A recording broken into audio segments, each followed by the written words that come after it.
Hi, everybody. Welcome to the Let's Get Real program tonight with Coach Menachem Bernfeld. And tonight we are Zoicha to be by Shir 107. Rabbi Taub has been here multiple times already. So that's a good sign, Rabbi Taub, right? As Rabbi always says when he comes on, right? Once a guy comes on once, he doesn't speak anymore. So if he comes back, it's a good sign. And we love when Rabbi Taub comes. Baruch Hashem, thank you for coming. So let's get into it. Again, we start off every week thanking for everybody for coming and helping this platform, the Sichas Chaverim, grow. It's all a grassroots movement of people that are here to grow and to mechazik each other. Everybody posts on their WhatsApp statuses. People email to the Chaverim, to their friends, to their families. So please get the word out. And, like I say, not every share is negated to every single person, but a lot of people can gain from a lot. So it's good to, post it. You never know what's negated to anybody. If anybody wants to join to WhatsApp me every Sunday, I send out the flyer to everybody. You can WhatsApp me at 848-525-0066. Again, that's 848-525-0066. You can go to menachembernfeld.com if you want to sign up to get the weekly emails with the flyers, with the replays, and all the information that we speak about on the shir. Sometimes different things that come on. So Menachem puts it all on the email. So go to menachembernfeld.com to sign up for that. For all the people that are watching the replay of this on YouTube, please click on the like button and the subscribe button. So every Monday morning, 2:30 in the morning, 2:35, Menachem uploads the shir, and you get a ding, and you get to watch every shir. Again, I want to first of all thank all the advertising sponsors that promoted us on all the digital platforms, Lakewood Scoop here in Lakewood, Rabbi and Yaniv Chazak, Ellie and Ariel from Five Town Central, Chayla Kaufman and Shmuel Summer from JCN, the Jewish Content Network, and Mika Sofer from COL Live for promoting this tonight's shir. We really appreciate that. The Coach Menachem Show is collaborating with OK Clarity to bring greater health and wellness to the Jewish community around the globe. If you want to join their WhatsApp, their number is 917-426-1495. OK Clarity is the online platform for mental health support to the Jewish community. OKClarity.com, you'll find the best therapists, coaches, nutritionists, and engagement forums. Menachem, when he sends out the email, all their information will be there. And for anybody who's here for the first time, after 107 shirim, well, at least you made it now, right? better late than never, but it's every Sunday night at 9:30 Eastern time, and it's live and it's recorded. And please join us. We have tremendous speakers. We have rabbanim, therapists, the best of the best. Next Sunday, we have a very, very interesting shir. It's interesting how the whole shir came about, but next Sunday, June 3rd, we have an amazing shir with Rabbi Yosef Shapiro. He's a rabbi from Georgia, young guy. He's a Talmud of Rabbi Berkowitz from Eretz Yisrael. His topic is, he just wrote a book about it, and he's starting to speak all over. In it together, grow through challenge, infertility, suffering, challenge, hope, encouragement, and support. He had a whole infertility issue, and he went through tremendous challenges, and he speaks about his personal story. And I didn't personally hear it. I wanted to be surprised live on the shir next week. So the people that did hear it said he was unbelievable. So it said it's for everybody. Obviously, if somebody's going through infertility issues, it's for sure Negeya. But even through any types of challenges, the way he went about it in his mahalach, it seemed like it was a tremendous thing. So please join us. It should be an amazing share. And the following week after that, it's not confirmed yet. We're middle confirming it. July 10th, Rabbi Breitowitz from Esha Torah live. So hopefully this week we'll confirm everything. That should be an amazing share as well.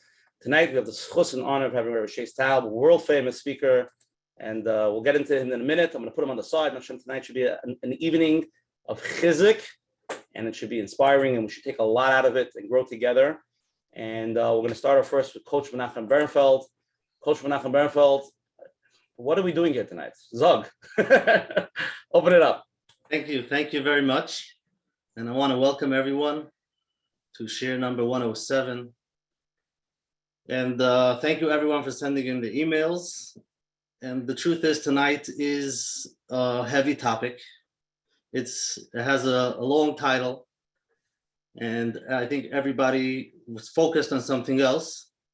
So basically the title was A Cure for Toxic Parenting, Understanding the Difference of Kibud and Parental Entitlement and How to Stop the Cycle. But again, usually, we come here tonight for chizik, and hopefully we'll have that tonight too. But we have to remember tonight is a heavy topic and it could get sticky. It's heavy, and I'm aware from the emails and all the information that's coming in that it is a painful topic.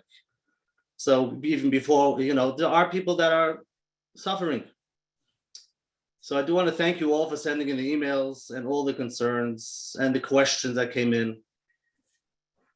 And it's almost not possible when we're discussing such a topic, not possible to not be stepping on people's toes. Every story has two sides to the story. And each side are good stories. So whichever way, whenever we're going to be talking about A, it's going to be hard for B to hear it. And when we talk about B, it's hard for A to hear it.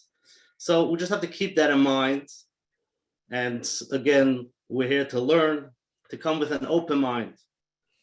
Anytime we discuss chinuch, parenting, talking about teachers in the classroom or parents at home, there's always two ways to look at it. You can look up and you can look down. It's always, some people are like, oh, that's what my teacher did to me. Or that's what my mother, that's my father.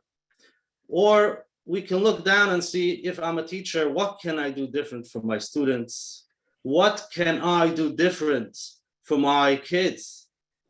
So we know already from all these programs, whenever we go, when we want other people to change, it's like, it can be very hard. You're going to try to do everything you can for others to change. But we're here to learn, every individual for ourselves. I'm here for myself.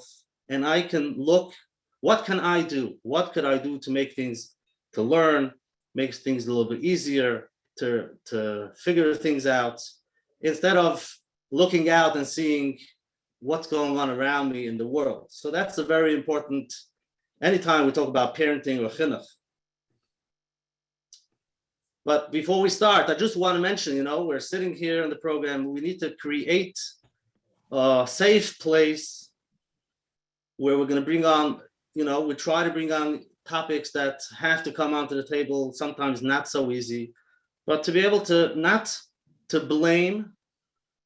And it's not possible for me to say not to feel guilt. These things are going to come up. But to be aware when we feel blame and guilt, just be aware of what comes up while we discuss it.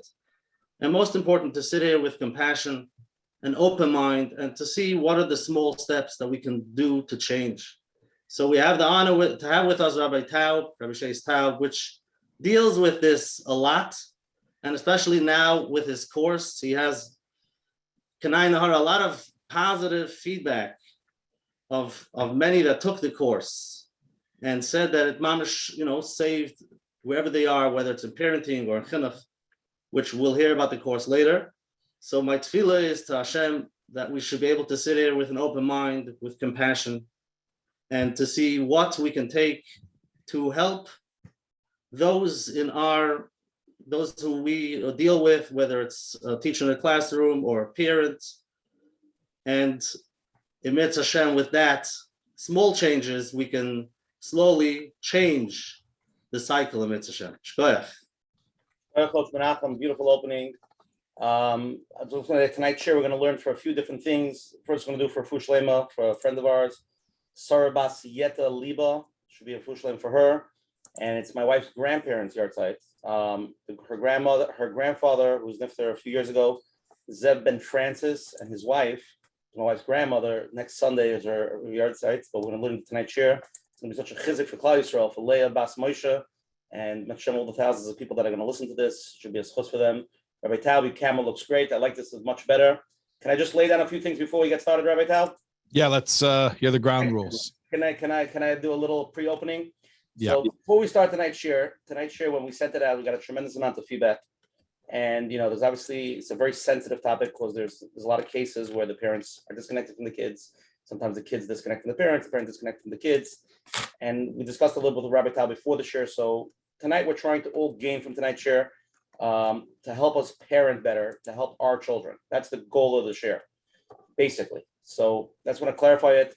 We're getting a tremendous amount. Even now I'm getting texts, and everybody there's a lot of stories. There's protection. Oh, I just got a text just to give you an example.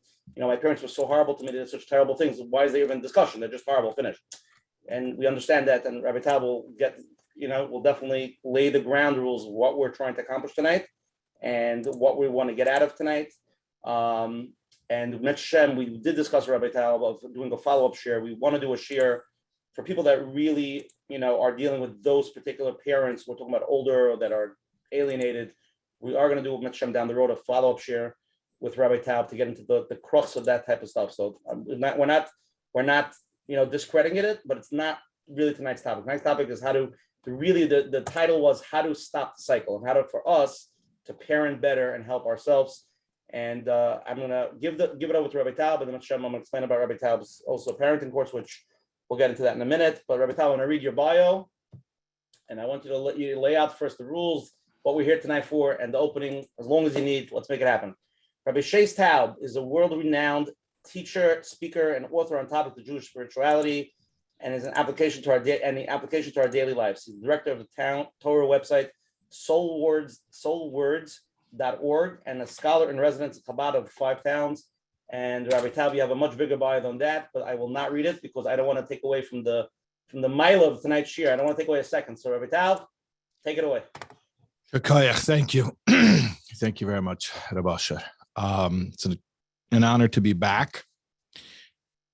And thank you for setting the ground rules, because as you correctly said, this is a very emotional topic. It's a very serious topic. And we need to, I think, for the sake of being productive, we need to focus. So tonight, our intention, Hashem should help us to fulfill that intention, is to be mechazik parents. Parents who may be aware or may have some sense that there's a better way to parent, and who among us couldn't parent better. I want to tell you, I have this parenting course, which I've taught dozens of times now. Over 1,000 parents have taken this course. Every time, and I teach a separate track for the men and for the women. Even when I'm teaching the course, the 6-week course, there's a women's class and there's a men's class. So I deliver these classes over and over and over again. And I want to tell you something. Every time I give the same course, it's the same material every time, but every time I give the course, I become a better parent. Why? Because that's just the nature of this monumental task that Hashem has entrusted us parents with. It's just this larger than life responsibility of taking care of these lives, these little people who we've been entrusted with, so we can always be better at parenting. And that's what I want to focus on tonight. I want to focus on encouraging, uplifting, and giving some hadracha, some guidance, actual practical guidance to parents out there who want to parent better. I understand that there are other parties who are affected by this topic. And I want to say, for full disclosure, what we're not going to get into tonight, just because to try to get into it wouldn't do it justice. It needs to be, it's kaveya bracha la'atzmei. It needs to really be a subject, a whole shir unto itself. And that is, let me tell you what I don't want to get into tonight. If you are an adult child of parents who you are struggling in your relationship with your parents, if it's all right, I don't want to talk about that tonight. And if you're questioning what is kibbud avim and what are your obligations, how do you deal with a difficult parent, that's worthy of an entire discussion unto itself. I don't want to get into that tonight. Also, if you are a parent of a child who thinks that you are the difficult parent and has cut off from you or has minimized contact, or if you're alienated or estranged, I don't want to get into that either tonight. That also deserves a shir unto itself. But I want to focus on, and it's simply because I feel like this is where we can have the most impact, and this is where we can be the most productive, is to speak to the vast majority of parents who are just, they're not in a super dysfunctional situation, but they just want to do things a little bit better. So if it's all right, we're not going to talk about the other parties and the other scenarios that are also affected by this topic. And God willing, if it's deemed worthy, we can do a whole share just on that subject. So let's talk about parenting. Parenting is a big job, like I said before. It's no joke. Hashem has entrusted us with a massive responsibility of taking care of these little people who are not really little people. They're really neshamas. They're timeless, eternal beings from another world who are stopping through this physical plane. When you think about it like that, it's like, whoa, too much, right? Too intense. But that's really what it is if you think about it. And you as the parent, as the mother, as the father, you're the one who's going to be responsible to sort of help this neshama land in Olam Hazeh, in the physical world, and give them their first few years of formative experiences, which are really going to set them up for life. So I want to talk tonight about how as parents, and specifically as Jewish parents, we can do right by our children. We can give our children the best opportunity, the best chance at going on and living a successful life, which is really, after all, what's the whole goal here? What do we really want? We want our children to be happy. We want them to be successful, spiritually, mentally, emotionally, socially. In every way, we want our children to have good lives. That's the real goal. And sometimes our agenda gets clouded because we're human and we have an ego and we look for personal payoff and we start looking for what parenting can do for us.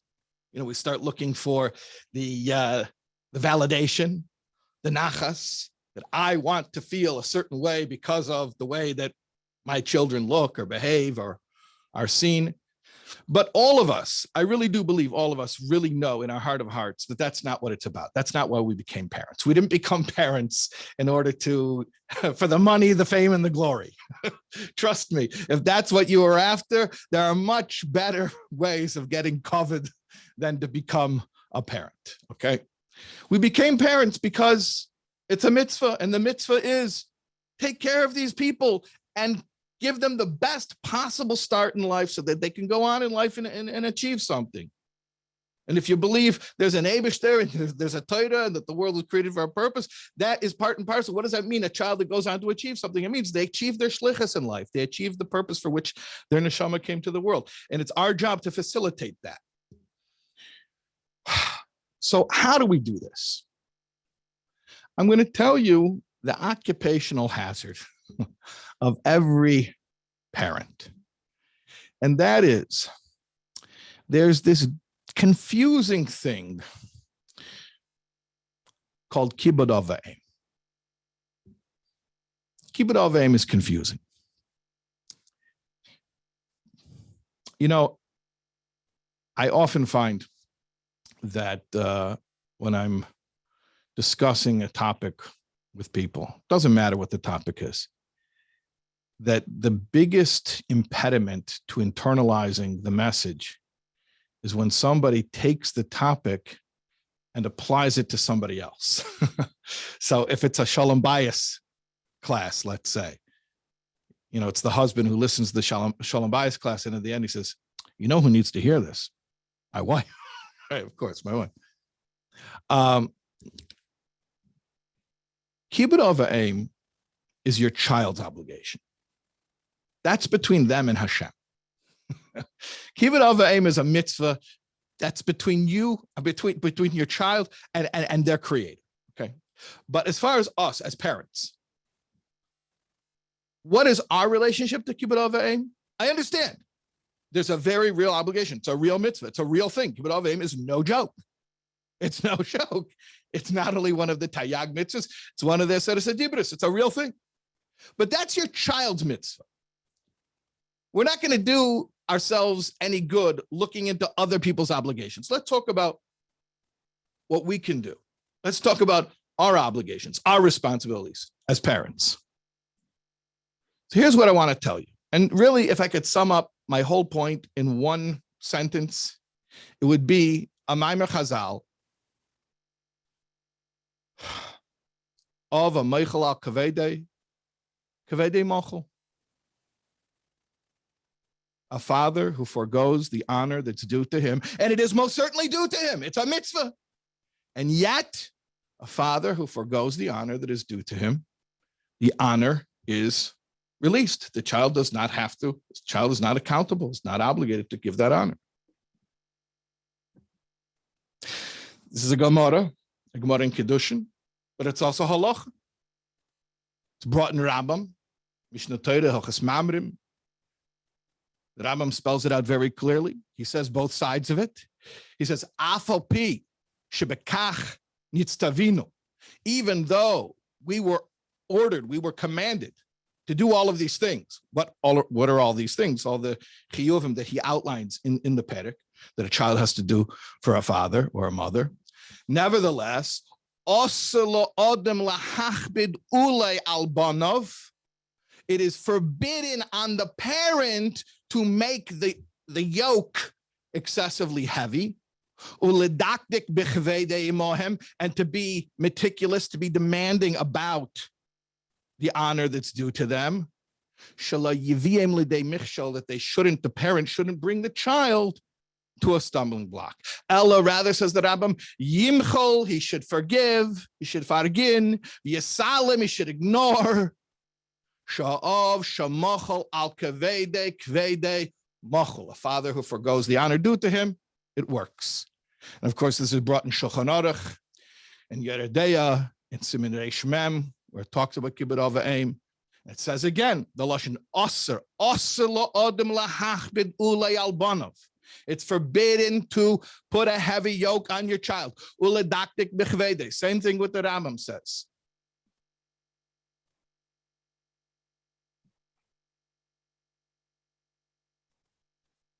So is Kibud Ava Aim a real thing? Of course it's a real thing.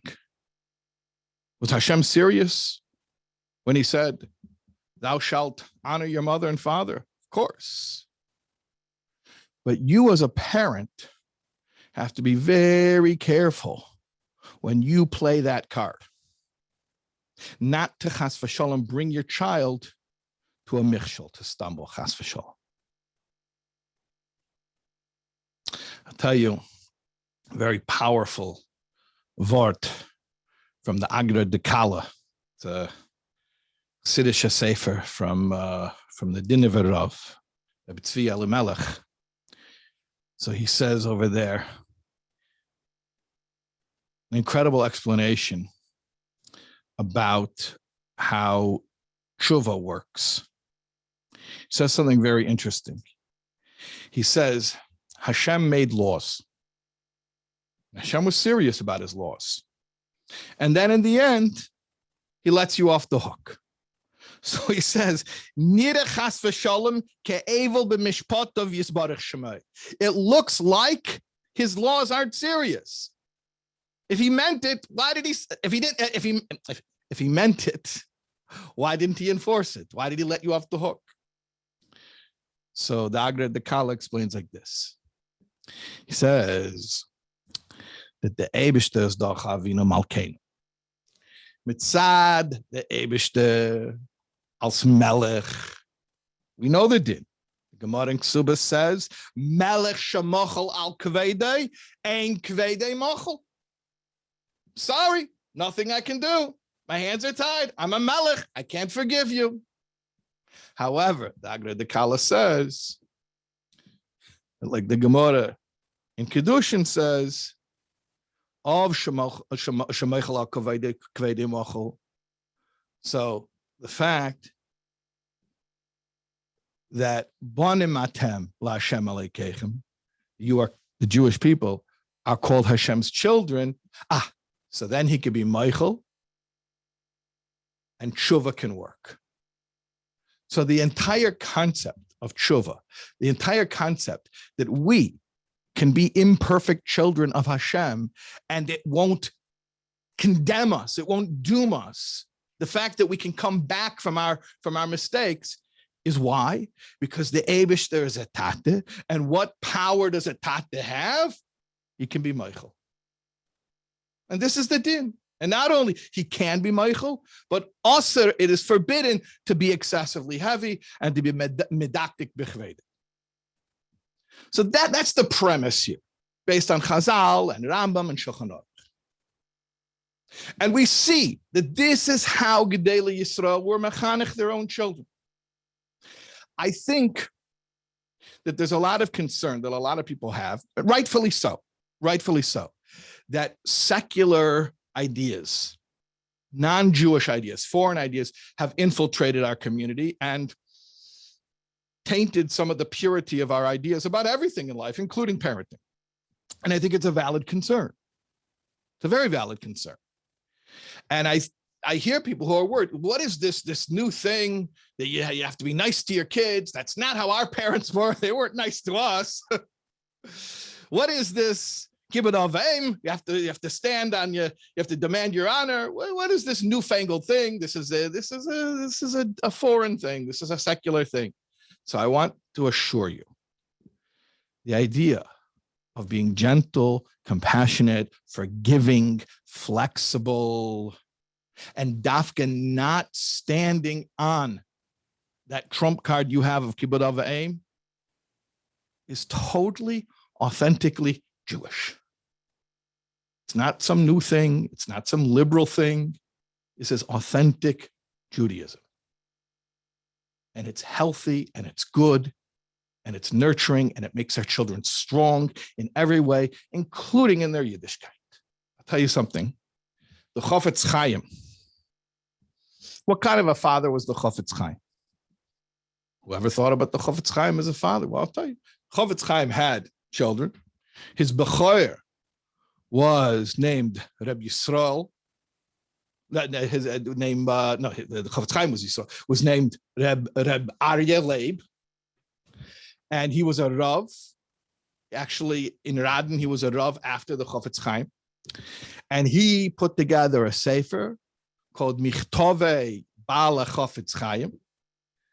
And in this sefer, Reb Aryeh Leib, the son of the Chofetz Chaim, says how his father parented them.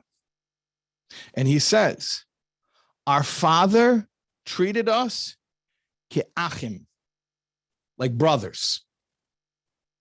Imagine you'd hear that today, that somebody says, my father, he treats us like a brother. We'd say, oh, what kind of secular, what kind of modern ideas, what kind of self-help books is this guy reading?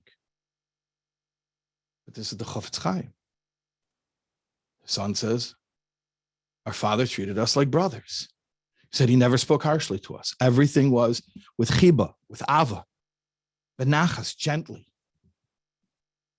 This is how Gedolei Yisrael mechanech their children. There was a father in Yerushalayim who went to Rav Shlomo Zalman Auerbach Zatzal, and he told Rav Shlomo Zalman that his son is not behaving, he's not successful in learning, he's not listening, and therefore he wants to do this and this and this and this and this. And he gave him a whole outline how he's going to whip his son into shape. Rav Shlomo Zalman hears this, doesn't say a word. He writes on a piece of paper, hands it to the guy. What does it say on the paper? Pater melechanche. You are hereby released from your obligation to be mechanech this child. In other words, you want to come to him with a heavy hand? Forget it. You're off the hook. The father reads this and he doubles down on it. And he says, but I have to whip him into shape and I have to get him to listen and we're going to have to pressure him. We're going to have to give him consequences, whatever words he used. Shlomo Zalman took back the paper, crossed out whatever he had written. He wrote a new sentence on it, pushes it back. The guy gets the paper, picks it up. What does it say? Asa melechanche. You are hereby forbidden from educating your child. Because if this is how you think education is going to be, like the Rambam says, and like the Shulchan Aruch says, it's a michshel. You're setting your child up to fail. But the lashon there is michshel. Rav Gershon Edelstein, the Rosh Yeshiva, Panovich Yeshiva, he called it Lifnei Iva. He says that parents who are excessively hard on their child, it's Lifnei Iva.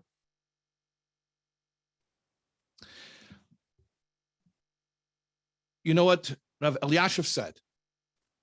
When a parent asked him about, we know with a child, Chazal say that Yataka, you mean Mikarevis, the Ika should be to be Mikarev. Yamin means the right hand, the strong hand, but there's also a concept of small deiche. What's with the small deiche? You know what Rav Eliashiv said? Small deiche is Pam b'shivim shana. Once in 70 years. It's a language from Chazal. They describe how often the capital punishment should actually be used by Beis Din. Obviously, there's a hekesh, there's a comparison. Just because legally you have the power and the authority to do something doesn't mean that it's something that should be done frequently. Rabbi Yashav Zatzal said, "Smoldecha with a child is pam b'shivim shana. It's once in 70 years." So, is there such a concept? Yeah. Okay. Yeah. Once in 70 years. This is how Gdei Yisrael are mechanech their children, and how they ask us to be mechanech our children. So my message right now, and then we'll get to a bunch of questions that came in. We'll discuss this. We'll dialogue. I love to mix it up. I love to hear your questions and interact. But this is my message to you. Don't be afraid to be kind and loving and tolerant and non-judgmental. Don't be afraid that you're being modern or secular or you're selling out or you're inauthentic. I don't know how it became this way. I'm not a historian. I can't tell you when there was a shift, but I can tell you that Torah tells us that even though a parent has this trump card called Kibud Avayim, be so careful when you use it. Instead, what should you do? Treat your children with love, with compassion. And let me explain something. I'm not chas v'shalom saying, and therefore give up on being mechanech them. Chas v'shalom. I'm actually saying quite the opposite. I'm not saying take it easy on your kid and give up on being mechanech him. Chas v'shalom. I'm saying quite the opposite. I'm saying take it easy on your kid in order that you can be mechanech him. In order that you can be mechanech him.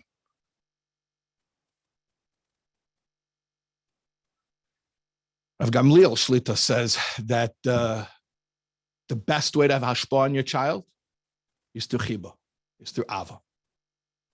So bottom line, what do you want? You want the honor, or you want to accomplish the goal, which is to set your kid up to be successful as a yid, as a person, socially, mentally, emotionally, in every single way, spiritually.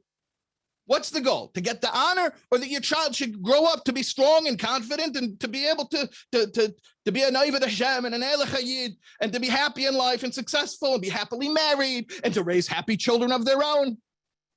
That's the goal. And in order to accomplish the goal, we need to do it with love. So when I say, take it easy, stop with the Kibud Avayim every second, lighten up, love, connect, have a relationship, have a bond, empathy. It's not to, God forbid, give up your opportunity to be mechanech your child. It's the exact opposite. This is the way to have a hashpah on your child and to teach them the right values, to teach them what matters in life, to give them life skills so they can go on and succeed. So I want to give everyone permission tonight.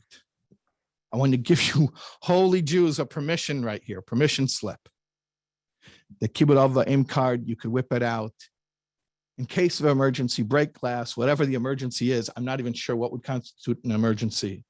But in all other cases, you want to know how to have real parental power, And this is what I do with all the parents who take my course. And they'll tell you, ask them if they feel taking my course made them less powerful in their home or more powerful in their home. You ask them, over 1,000 parents, ask them if they got less hashpah in their home on their children or more hashpah in their home on their children. What we need to do, and this is what I want to give everyone permission to do, is love your kids, connect to your kids, empathize with them, be compassionate,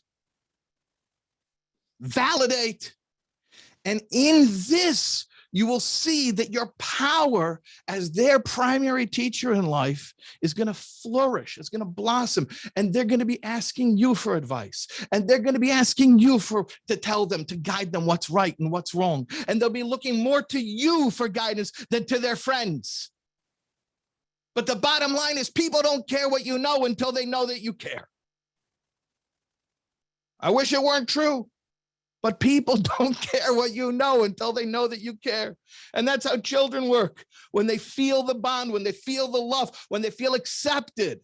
And we're not just talking about the kids who are so far off at the crisis situations where there's nothing left to do and we throw up our hands, we say, there's nothing left to do but love them. I'm talking about the good kids. Well, all kids are good kids. I'm talking about the kids who are currently successful in the system. I'm talking about the kids who are in yeshiva and they're doing well. We can be loving with them too. We can be compassionate with them too. And we don't have to stand on this dubious honor called Kibud aim, which really in many cases is parental entitlement.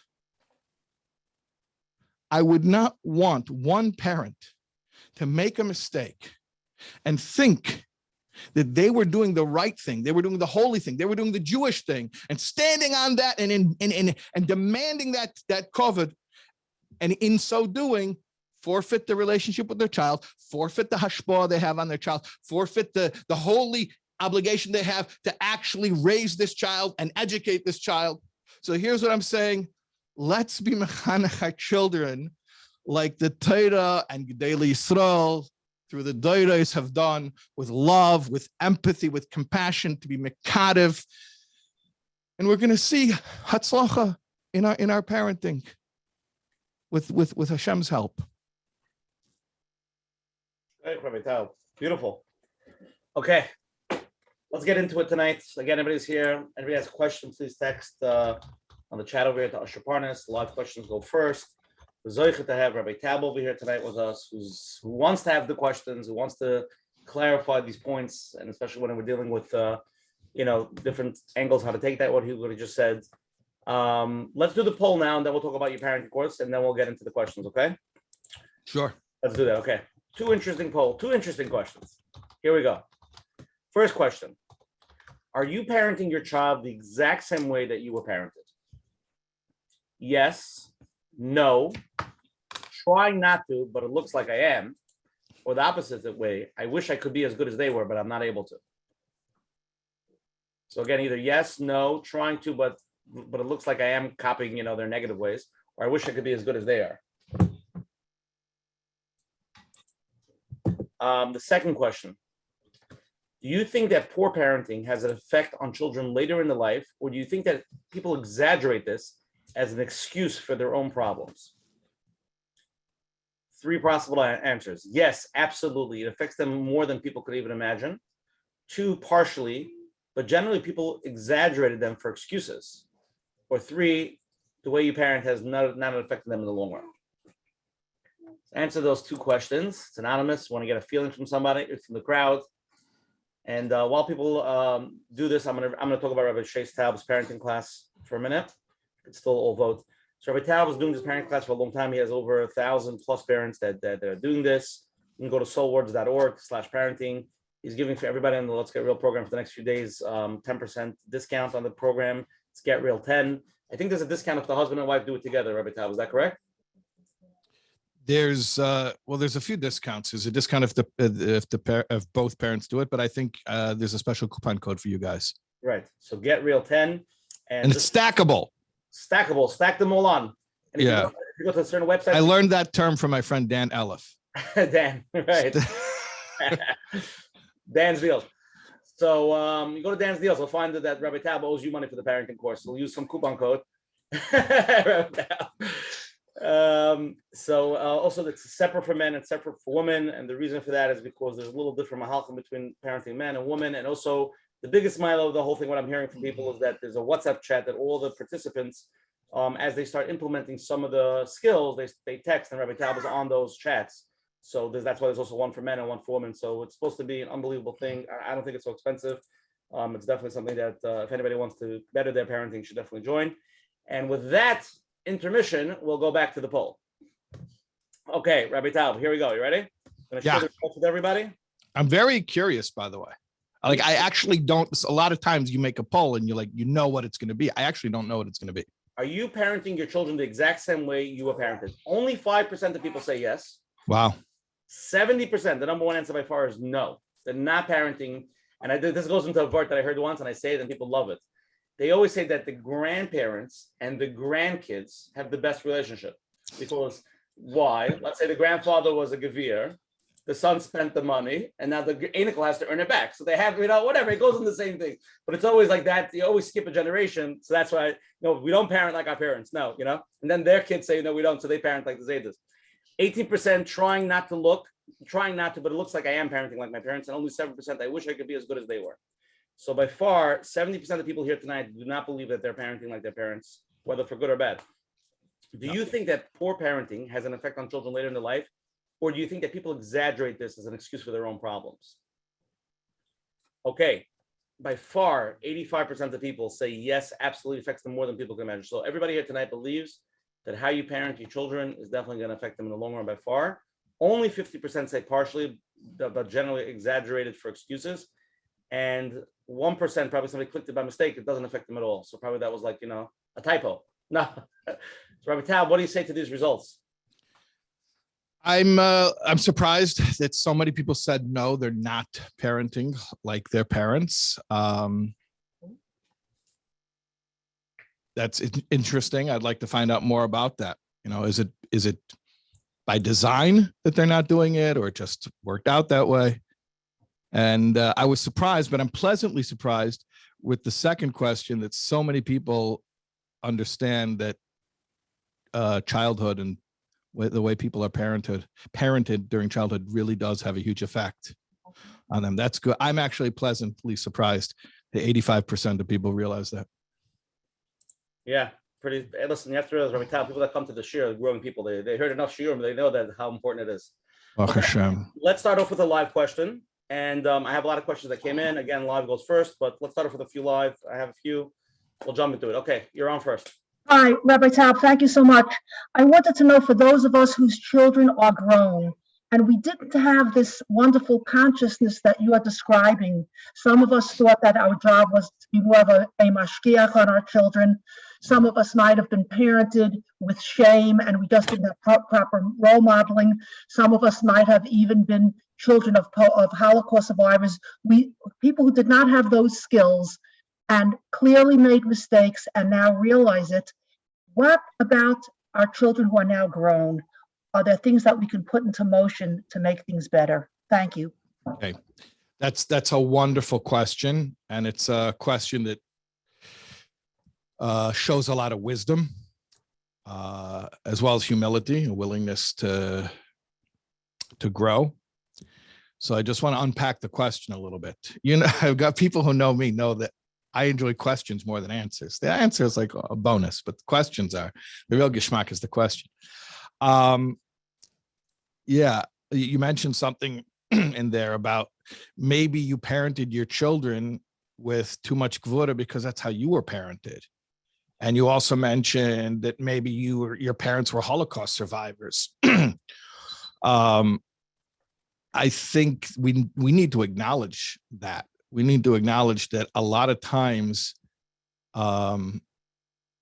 we parent with the tools that we were given by our parents, who in turn parented us with the tools that were given to them. And that's why I think it's really, really important to be compassionate and non-judgmental about parenting. My goodness, the Jewish people, we've been through so much. It's like, you got to just give credit to everyone for doing their best. And I said at the beginning of this year, I don't want to talk about parents who are estranged from their children or alienated from their children. That's a discussion for another time. But if I would address that for just 10 seconds, I would say, even in the most dysfunctional situation, I'm not saying what the course of action should be. Contact, no contact, minimal contact. I want to stay out of that discussion because I can't do it justice right now. But in any situation, even the most dysfunctional situation, there has to be a certain degree of compassion. Parents just did their best with what was given to them by parents who were doing their best with what was given to them. Okay. And so that's one thing I want to address from your question. Now, regarding the main part of your question, which was, what can we do? Or is there anything that can be done at this juncture? Our children are grown, maybe they're married, maybe they have their own families. So I want to tell you something. First of all, I'll tell you, in the over 1,000 parents that I have had in my parenting course, people ask me this a lot. Well, what age parents is this for? These are not tips and tricks. These are timeless truths. This is from Torah. So really, these are spiritual ideas. They're eternal, and therefore they apply at all ages. So I've had parents in my parenting course whose oldest children are toddlers, and I've had parents whose youngest were grown and out of the house. And they've all experienced growth through the tools that we learn how to use in the course. So I've definitely had parents whose children are adults and who've had incredible breakthroughs in the relationships with those children. Think about it like this. Think about a child who's now grown, they're an adult, and they don't have a good relationship with their parent. And then, God forbid, their parent passes away. And they have so much conflict. There are so many unresolved feelings because they have this parent that they didn't really, there's no closure, right? It wasn't a good relationship. And if you speak to such people, I'm telling you without exception, and I've spoken to dozens of such people, what they will tell you after their parent passes, Le'aleinu, is that they would give anything to have the chance just to make some type of closure, just to have their parent back in this world for a minute, just to try to bring some type of resolution. And this is what I want you to think about. A child, no matter how old they become, no matter how far they've gone from their upbringing, and no matter how much of a life that they made for themselves, a child is still a child, and they still crave that parental bond. And if they don't have it, and now they can't have it, that door is closed because the parent passed away, they want that more than anything in the world. I had a guy tell me that he would give $1 million. A guy had a terrible relationship with his father. In fact, he went out and became a gvir because he had to prove to his father that he wasn't worthless. And the guy told me, I have $1 million in the bank. I would give $1 million to be able to have a 2-minute conversation with my father and to get closure. Okay? So think about it like that. No matter how grown they are, no matter how much it seems like that they have their own life, or maybe even they got over it, they moved on without you. A child never gets over it, for better or for worse, but a child never gets over it. Your child, your adult child, wants closure. They want resolution to that relationship more than anything. So if you can give that to them, you're giving them a treasure. You're giving them a treasure. And that treasure that you're giving them is not only the menuchas hanefesh and the peace of mind, but actually what you're giving them is the ability to parent their own children, your grandchildren, on a whole new level. So what I'm telling you is, even if it looks like your child is grown up and you barely have a relationship, or sometimes I've even dealt with parents where there's no contact and they don't have any relationship, and love is powerful. Compassion is powerful. Start to build the bridges of love and compassion, especially if you felt that the way that you parented them during their childhood may have been colored by your own misunderstanding of what the relationship was, and that there was a certain attitude of entitlement on your part, and you realize you regret that. Show up for your child now. It doesn't matter how old they are, doesn't matter what juncture in life they're at, doesn't matter how successful they are. Show up in their life totally selflessly, totally lovingly, and just offer them parental love.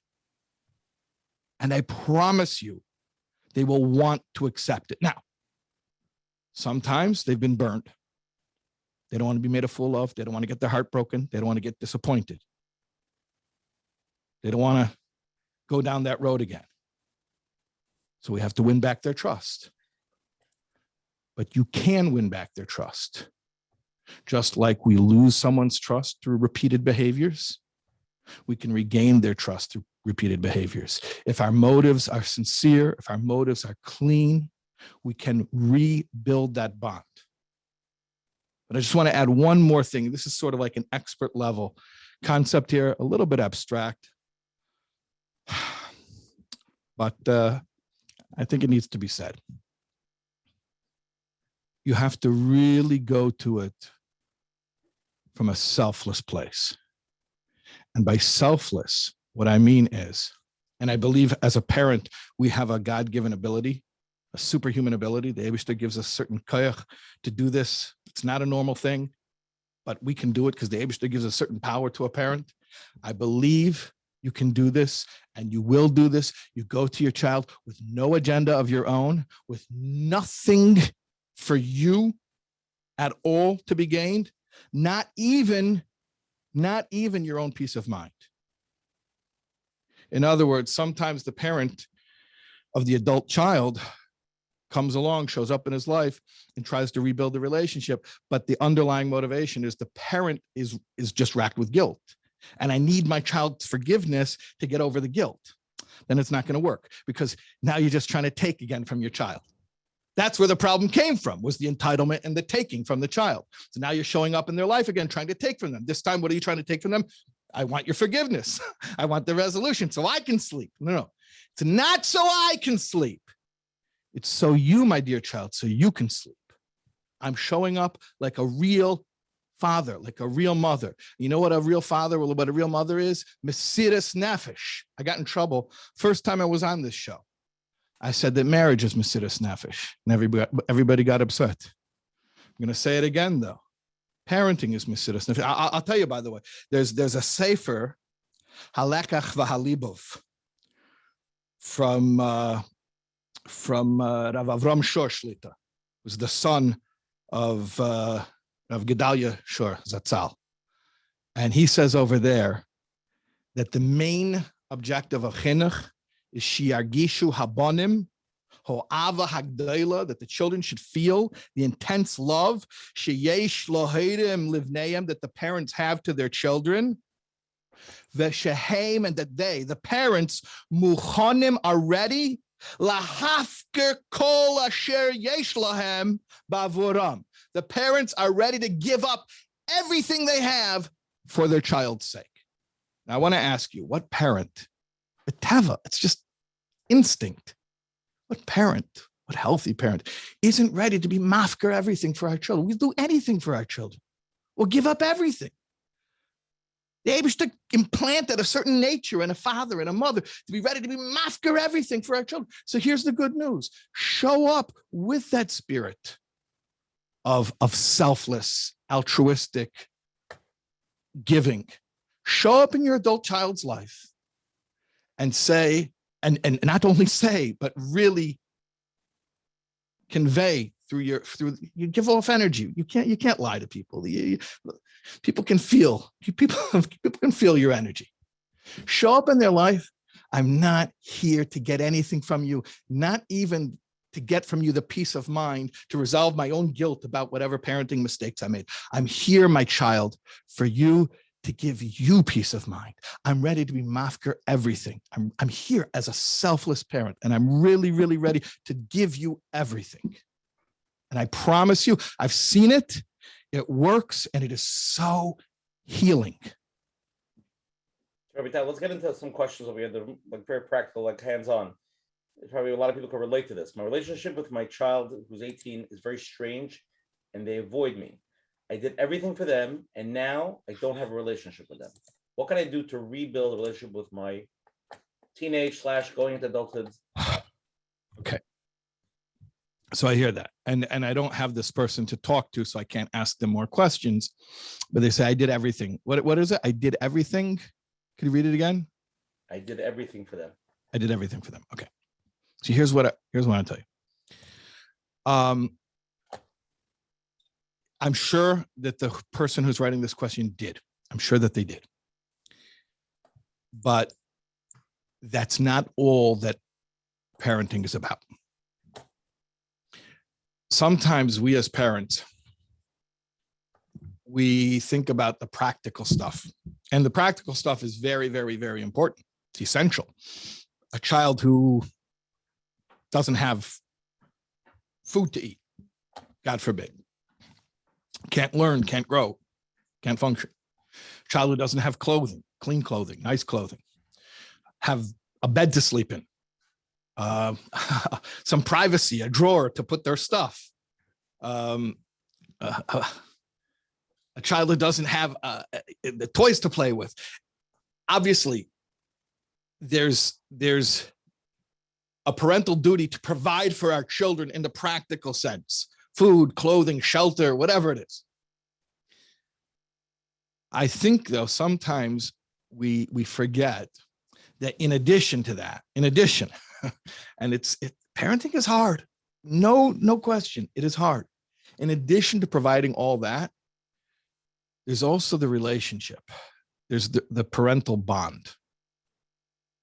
So sometimes a parent says, I did everything for my child, and they did. But what they mean is I provided for them. But it doesn't necessarily mean that I gave them me. I gave them a bond to me. And my proof of that would be, look at your relationship with your child and tell me, are they bonded to you? And I'm not faulting anyone, I'm not blaming anyone. It's very hard, especially, how old were the kids in that question? They were teenagers, right? Teenagers in that question? 18. 18, that's very hard. Remember, teenagers are very funny.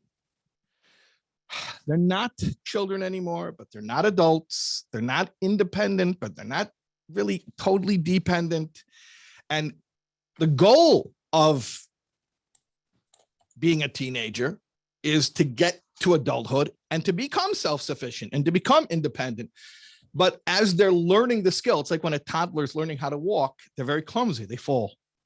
So a teenager is learning how to adult. They're learning how to be independent, how to do things on their own. They don't know how to do it gracefully yet. So sometimes the skill of becoming autonomous, becoming an adult, they're learning it, and there's a learning curve. They do it in a clumsy way. They do it in an awkward way.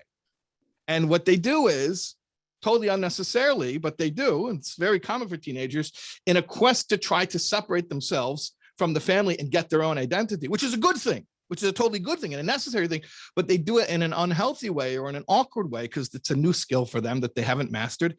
And they end up sort of pushing the parents away, putting up an emotional wall.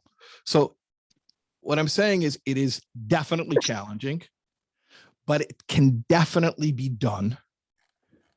And you can make yourself an emotional resource, a trusted confidant in your teenager's life. It sounds impossible, too good to be true. I'm telling you, you can do it. If you establish yourself as trustworthy, if you establish yourself as non-judgmental. You know, I heard one time somebody say, I think this is Gavaldic, that when my kid grows up and he gets in trouble, because it's bound to happen, he's going to get in trouble somehow. I don't want him to say, oh no, my dad's going to kill me. I want him to say, oh no, I better call my dad. This kind of trust is gold. It's worth more than gold, but it's earned. Yes, you did everything for your children. Yes, you provided everything. I'm sure that you gave them the best education and you gave them trips and you gave them fun. And I'm sure you gave them everything. Now give them you. Give them you. Give them a relationship with you. Show them that you are trustworthy. Show them that they can tell you anything. Show them that when they need something, that they should better come to you than to their friends. Because I want to tell you something. Ultimately, what's parenting? It's about transmitting our values to our children. Like I said before, be nice to them, not because, God forbid, we're giving up on being mechanech them, but because being nice to them is precisely how to be mechanech them. Because what does it mean to be mechanech them? It means to give them values, to teach them right from wrong. So, and I told you, people don't care what you know until they know that you care. So you want your child to be able to be makabel from you. You want them to get their values from you, their moral compass from you. So why should they why should they take your values more than their friends' values? Teenager wants to take their friends' values more than their parents' values, generally speaking. Why? Because they think their friends understand them more than their parents. My friends understand me. I want to tell you something, though. With a lot of work and a lot of empathy and a lot of good listening, you know, I heard somebody say, a lot of times we think a child needs a good talking to, but what he really needs is a good listening to. With empathy, with validation, non-judgmental listening, you can establish yourself, even in a teenager's life, as the person that they want to go to for support, and therefore as the person whose values they are going to incorporate into their life. Listen, little kids, you can force them to do stuff they don't want to do. But ultimately, the goal of chinuch is to download into the child their own moral compass, that without anyone telling them what to do, without anyone watching them, they know right from wrong based on what you taught them. Why are they going to receive it from you? Why are they going to receive your moral compass? And my answer to you is because you establish yourself repeatedly through repeated behavior, repeated patterns of behavior, as the most reliable person in their life, the most trustworthy person in their life. And I want to also clarify another thing. People get nervous and they think that I'm saying, well, you should be the cool parent. You know, your kids should think you're cool. Your kids are never going to think you're cool. Trust me, my kids don't think I'm cool. Okay. My kids don't think, they don't need to think I'm cool. But you know what? They need to think I'm trustworthy. That's non-negotiable. My kids don't need to think I'm cool, but they need to think I'm trustworthy. And we establish trustworthiness through repeated behavior by being there for someone non-judgmentally, compassionately, with validation. And you can do it, and you will do it. And I've seen hundreds of parents do it. The Eibishter gives kayach. I have a question for a person that doesn't have a healthy relationship and listening now, and they want to turn around the ship. What would be that one thing, one idea, something that you can give them that they should start there? So you're saying I should picture a parent who's sitting out there and they're like, okay, I hear it. I think maybe the relationship with my children is not the way that I want it to be. Like, I'm believing this guy. I believe, okay, fine. I'm going to go with his whole premise, but what am I supposed to do now? Like, okay, I'm decided, I'm inspired, but what do you want me to do? Okay. So I'll give you an exercise, which is really kind of like a two-step process. There's a story, Rabbi Yitzchak Berditchever said that I learned Avos Yisrael from two shikarim.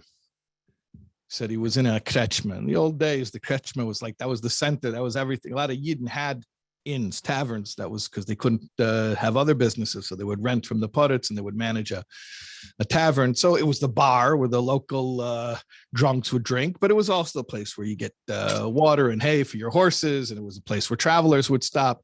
At any rate, it was like a center of things. So Rav Levi Yitzchak Berditchever was in the tavern in the kretschma, and he happens to overhear two drunks and they're loud drunks, and one of them is screaming at the other, I love you, I love you. You know, some drunks are fighting drunks, some are like sloppy, lovey drunks. So he's screaming at his friend, I love you, I love you.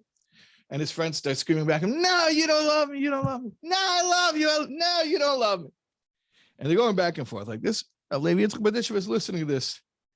He says, he hears one says, you don't love me. If you loved me, then you would know what hurts me. So the Berditchever says, from this I learned obviously, what does it mean to love somebody? You can do nice things for them, say nice things. But real love means that you know what hurts them. So I would ask you a question.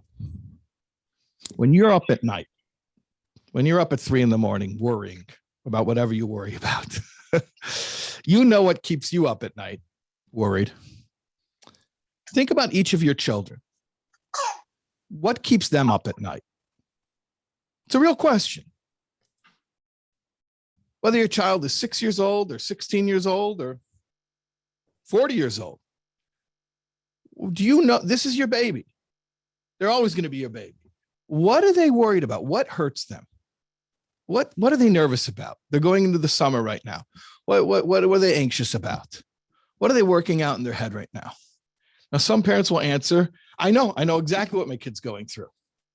Some of us will say, you know what? I'm not sure. Okay, great. So I told you this is a 2-step answer. Step 1 is to realize I love my child, but do I really? I mean, have I achieved what I want to achieve? The level of love that I really could achieve? I don't know what hurts them. So now, step 2. Step 2 is not, I repeat, not to go to your kid and say, what hurts you? Nudnik. No. Step 2 is to think to yourself, who do you know in your life who knows that stuff about you? And what did they have to do in order to be put in that position where they found that stuff out? Either because you told them or they just know you so well that they figured it out. Is it a spouse? Some of us are zeicha, it's a spouse. Others, it's a best friend. Some, it's a mashpia, a rav that you're very close to. But whoever it is, there's a person who knows you. Hopefully, there's a person who knows you. Be that person in your child's life, because I want to tell you something. Right now, and I don't like to scare people, and I don't mean it to scare you. But right now, if you're not that person, that trusted person in your child's life, that person that your child can open up with, then there's only 2 other possibilities. And I don't know which one is worse. Either they have no one to open up to. They're alone, like really alone, because they have no one to talk to. That's one possibility. Or the other possibility is they found somebody else to trust and to reveal all of the deepest recesses of their hearts to. And you don't know who that person is, and you don't get to pick. And you better just pray that whoever that person is, that your child trusts, is a moral person and a good person. But what I want to do, if I could accomplish anything tonight, is to empower parents to step up and say, you know what? I'm starting now. It might not happen tonight. I just heard a share tonight. It's not going to happen like that. But starting tonight, I want to be that person for my child. I want to be that person. So it's not a simple thing. I can't give you like a checklist. People who take my course realize we don't have like, do this, do this, do this.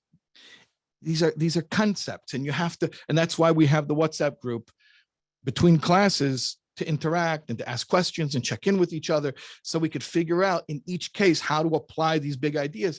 But you'll figure it out. If you know what to look for, you'll see opportunities. In other words, when you see your child, instead of reacting to them in ways that maybe right now we're sort of by default, we react to them where we think to ourselves, well, are they doing what we told them to do? Are they doing what they're supposed to be doing? Stop and say, you know what? That's not the question right now. I just saw my child. Does my child feel bonded to me? Does my child know that I'm a safe person? Does my child want to seek me out more than anyone else in the world? And that's a realistic goal. The Eibishter gives koyach to a parent. We can do this. We can do this. Please don't blame the internet. It's not an excuse. Don't say, well, my child cares more about what strangers online say than what I say. Okay, so then we have our work cut out for us. But the Eibishter gives koyach, and we can do this. We can do this. We can be this person for our children. So that's what I'd say. Coach Menachem, you're asking, what can somebody do right now? Start to look for opportunities for bonding. You will find opportunities everywhere. Your kid wants to take a ride with you to the store. Tati's going to the store. Who wants to come with? Take him to the store. Who wants to play catch, throw a baseball back and forth? Who wants, by the way, some kids are funny. They bond. I have one kid like this, a Blat Gemara. Like they'll bond over Gemara Rashi Tosfos, some weird kids. Okay. And if you have a kid who will bond over Gemara Rashi Tosfos, that's beautiful. But some kids, they bond over a walk in the park. Some kids, they bond, you have to take them on a trip, horseback riding. I don't know what it is, hot air balloon, whatever it is, but you'll figure it out. You'll figure it out, and you'll establish yourself through repeated behavior as the person that they want to seek out. And then I want to tell you the beauty of it. You'll be mechanech them almost effortlessly. Almost effortlessly. The only effort it'll really take is for you to make sure you're clear about your values so that you can transmit those values to your child. Beautiful. Okay, Rabbi Taub. Let's go to live question. You're on. Thank you, Rabbi Taub, for the tzedek advice. I have two questions, one general and one more specific. The general question is, how do we unlearn the habits of the parenting that we were parented with, when we know better, but naturally fall into those ruts? That's my first question. The second question is more specifically about a child of mine. I have a 10-year-old child who is a very sweet, compassionate, sensitive child, but at the same time is extremely impulsive and will do like crazy, out of control things when anything, he loses it about like on every little thing, and he'll like even like run around with a knife when he gets angry at people. He'll pick fights, he'll curse. Like at home, in school, like he's completely out of control. He had therapy. Nothing has seemed to be helping. Question: is there anything specific that we can do as parents to turn around such out of control behavior? Okay. So there was before you asked the specific question, you asked a general question. Yeah. So what was the general question again? I forgot because I was focusing on the specific question. Yeah, that when we naturally fall into oh, right, unlearning. Got it. Yeah. Now I remember. Yeah. So you asked about unlearning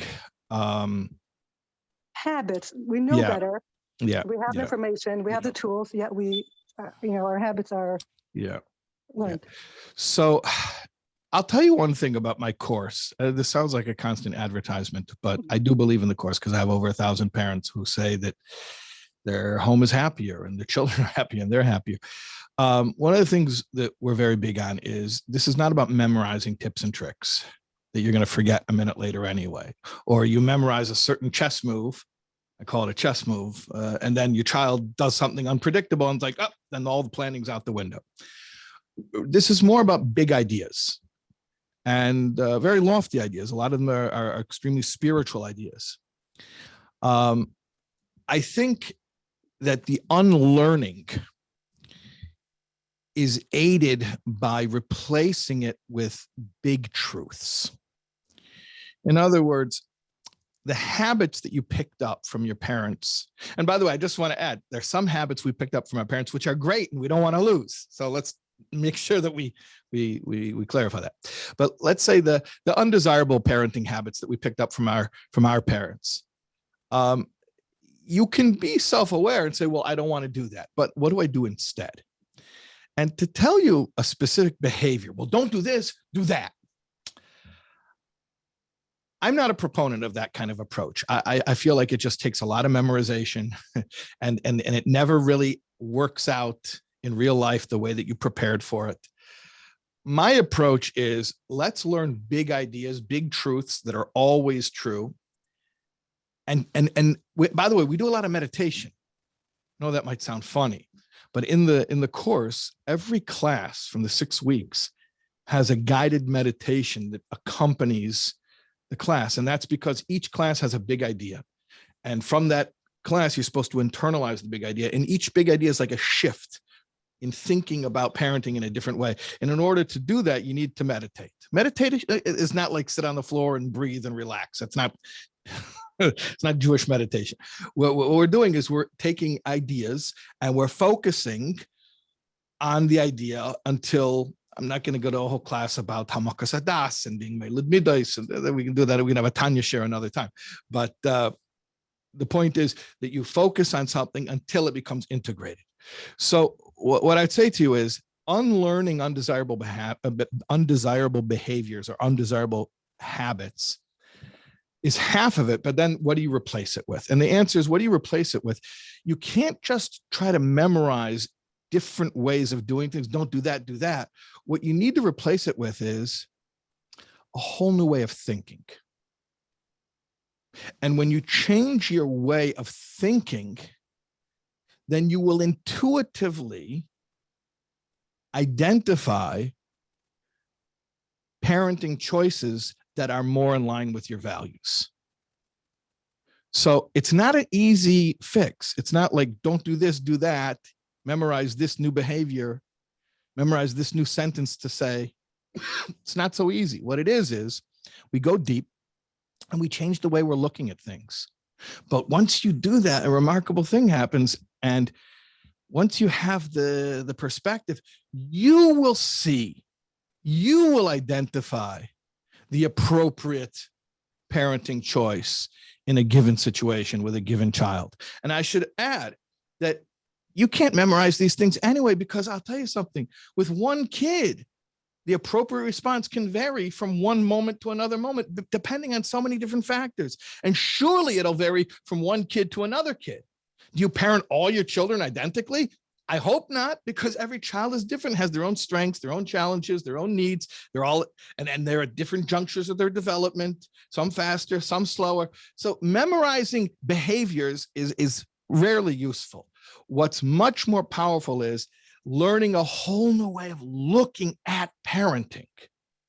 And then you become, it almost becomes like instinctual, like almost automatic, where you get into a state where, this is the goal I always say with my parents to take my course, is I want to get you to that place, or at least I want you to have moments where you're in that place where beautiful parenting is just flowing through you. It's coming from on high and it's just flowing straight through you and you're barely conscious of it.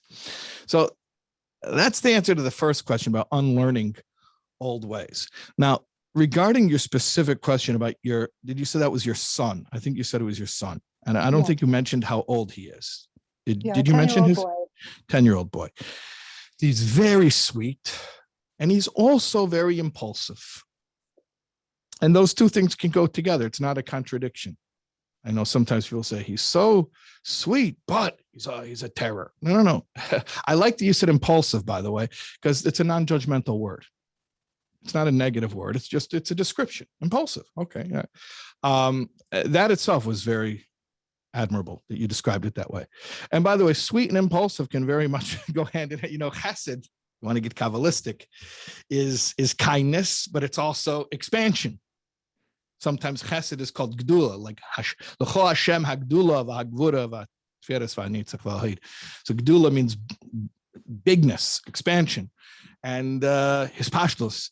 So sometimes you could have a person who's very sweet, and if it comes out in a pleasant way, so that's lucky for everyone around him. But then also, sometimes it comes out in ways that are unpleasant because there's not the gvura, the self-containment. Gvura is self-containment. So he doesn't have so much self-containment. He has more of the oil instead of the clay. I'm getting really Kabbalistic. Here's what I would say. It is entirely possible. You said that you've brought him to therapists in the past, and it's entirely possible that to work on this issue, you're going to continue to need professional help. But I want to clarify something because I think this is something a lot of parents struggle with. What is the role, or to what degree do we need to involve professionals in parenting our children? And here's what I want to tell you. It's not a black and white answer. Rarely in life is there a black and white answer. It's a nuanced answer. Can we handle this on our own, or do we need a professional? And the answer is usually yes. Which one? Yes to which? Both. But let me explain to you the both. I've seen plenty of parents who go and get the best professional, the best therapy, the best tutor, the best whatever, to no avail. Because really, the power for the child to grow and to maximize their potential is mostly from the strength of the parental bond. When the child feels loved, safe, and secure with the parent, that's like the ripe soil in which the crop can grow. So, yeah, sometimes we need professional help. Especially you're talking about a situation like this where it sounds like, behavioral issues that he may need some type of help with regulating his emotions. But here's what I want to tell you, that whatever professional help he may need, it will only succeed based on the foundation of the safety, the security, the strength of the parental bond. So can we just love our children through every issue? If my child needs speech therapy, can I just love them through it? No, I'd get a speech therapist. But what I'm telling you is the success of that therapy, of that professional help, is going to only be magnified and amplified by the strength that they feel in the parental bond, in the relationship with me. So what I would say is continue to look for the right professional help. If it's not this person, it's another person. At the end of the day, these are just emissaries. These are just vessels that Hashem sends into our lives. And focus on one thing. One thing's for sure. This beautiful, sweet child who's impulsive and who gets angry so easily. And he gets so angry, right? You're saying he gets so angry, he grabs a knife. He's full of rage. Yeah, he's angry. Why is he so angry? Is it true that he's overwhelmed? He's a sweet child, yeah? You with me still? Yeah, yes, I am. And he feels things very deeply, yeah? Correct. He feels things He's a very intensely. sensitive child. Very sensitive child. And everything to him is magnified. So a sound, somebody chewing in the next room, it could sound to him like a bullhorn in his ear. Or the tag in his shirt. Or whatever it is. He has sensorial issues, or what's he? Tell me some of the things he's sensitive to. He's actually not sensitive to sensory. He's actually more sensory seeking in a way. He's sensitive more to like relationships, to like the vibes people give off to relation, like. So somebody looks at him funny and he blows up. Right. He'll pick up on like what mood people are in. He's more sensitive to the energy they give off. Right. So somebody says, excuse me, young man, stand over there. And he'll come to you and say, that Meshuggah came and screamed at me. Yeah. He'll say, no way. And I'll use some 4-letter word. Right. Okay. So we're talking about a very sensitive child. He's an antenna. He's feeling everything intensely. By the way, these are the children who grow up to be so indispensable to the rest of us, because the person who feels things deeply, it's not fun to be the person who feels things so deeply, especially when you're a child, you're inexperienced in being in this world, and you don't know yet how to modulate the intensity of all the stimuli. But when he will learn how to manage this, a child with this type of sensitivity, I mean, think about it, a kid who can pick up, a kid who reads emotional energy so clearly, because to him it's amplified 100 times louder. I mean, think about all the good that he can do when he grows up. You know, he'll be like the therapist who can read a guy in 30 seconds, right? So the goal is, though, just getting him through this journey called childhood, where he's really struggling with the intensity of how acutely he feels things. So again, he may need professional help to regulate his emotions, but one thing for sure is going to help him in this journey is the stability of your relationship with him. And I want to add something. Since he is profoundly spiritually sensitive, I mean, I call it spiritual because he reads things that are not necessarily physical. He reads the energy. I don't want to sound too, new age over here, but because he has that profound sensitivity, he also is reading you like a book, and he knows how you feel about him.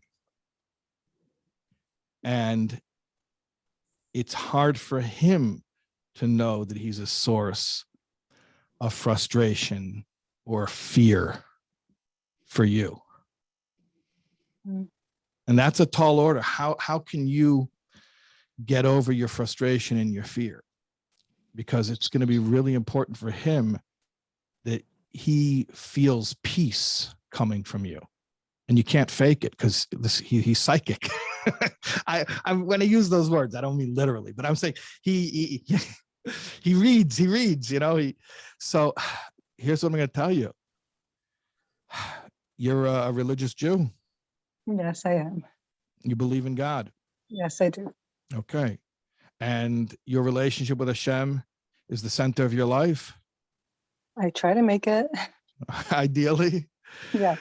So this little boy's needs to have a rock solid mother who's totally emotionally at peace, even when he is going mad from trying to regulate the intensity of the overstimulus. That need that little boy has is going to drive you to a new level of emunah and bitachon. Mm-hmm. He has already. You've already become closer to Hashem because you've had to for this boy. Yeah. And he's going to, yeah. And he's going to take you higher. Go ahead. The truth is, I feel like I'm more connected to this child than to my other children. I feel like I have a very strong bond with him. But I'm not always emotionally at peace with whatever's going on in life. So I guess maybe that's what he's picking up on. Meaning it's not my bond with him per se. It's my own. Mm. Oh, you're saying there's other things that are stressing you. Correct.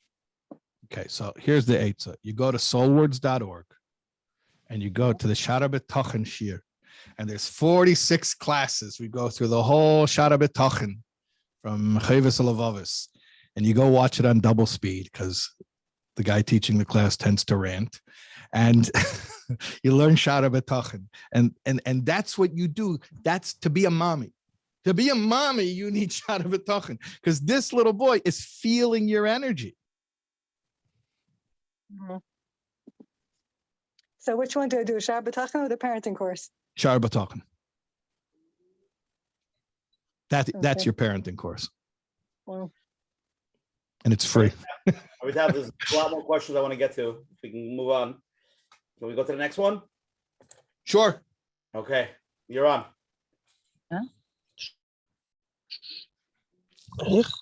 Yep.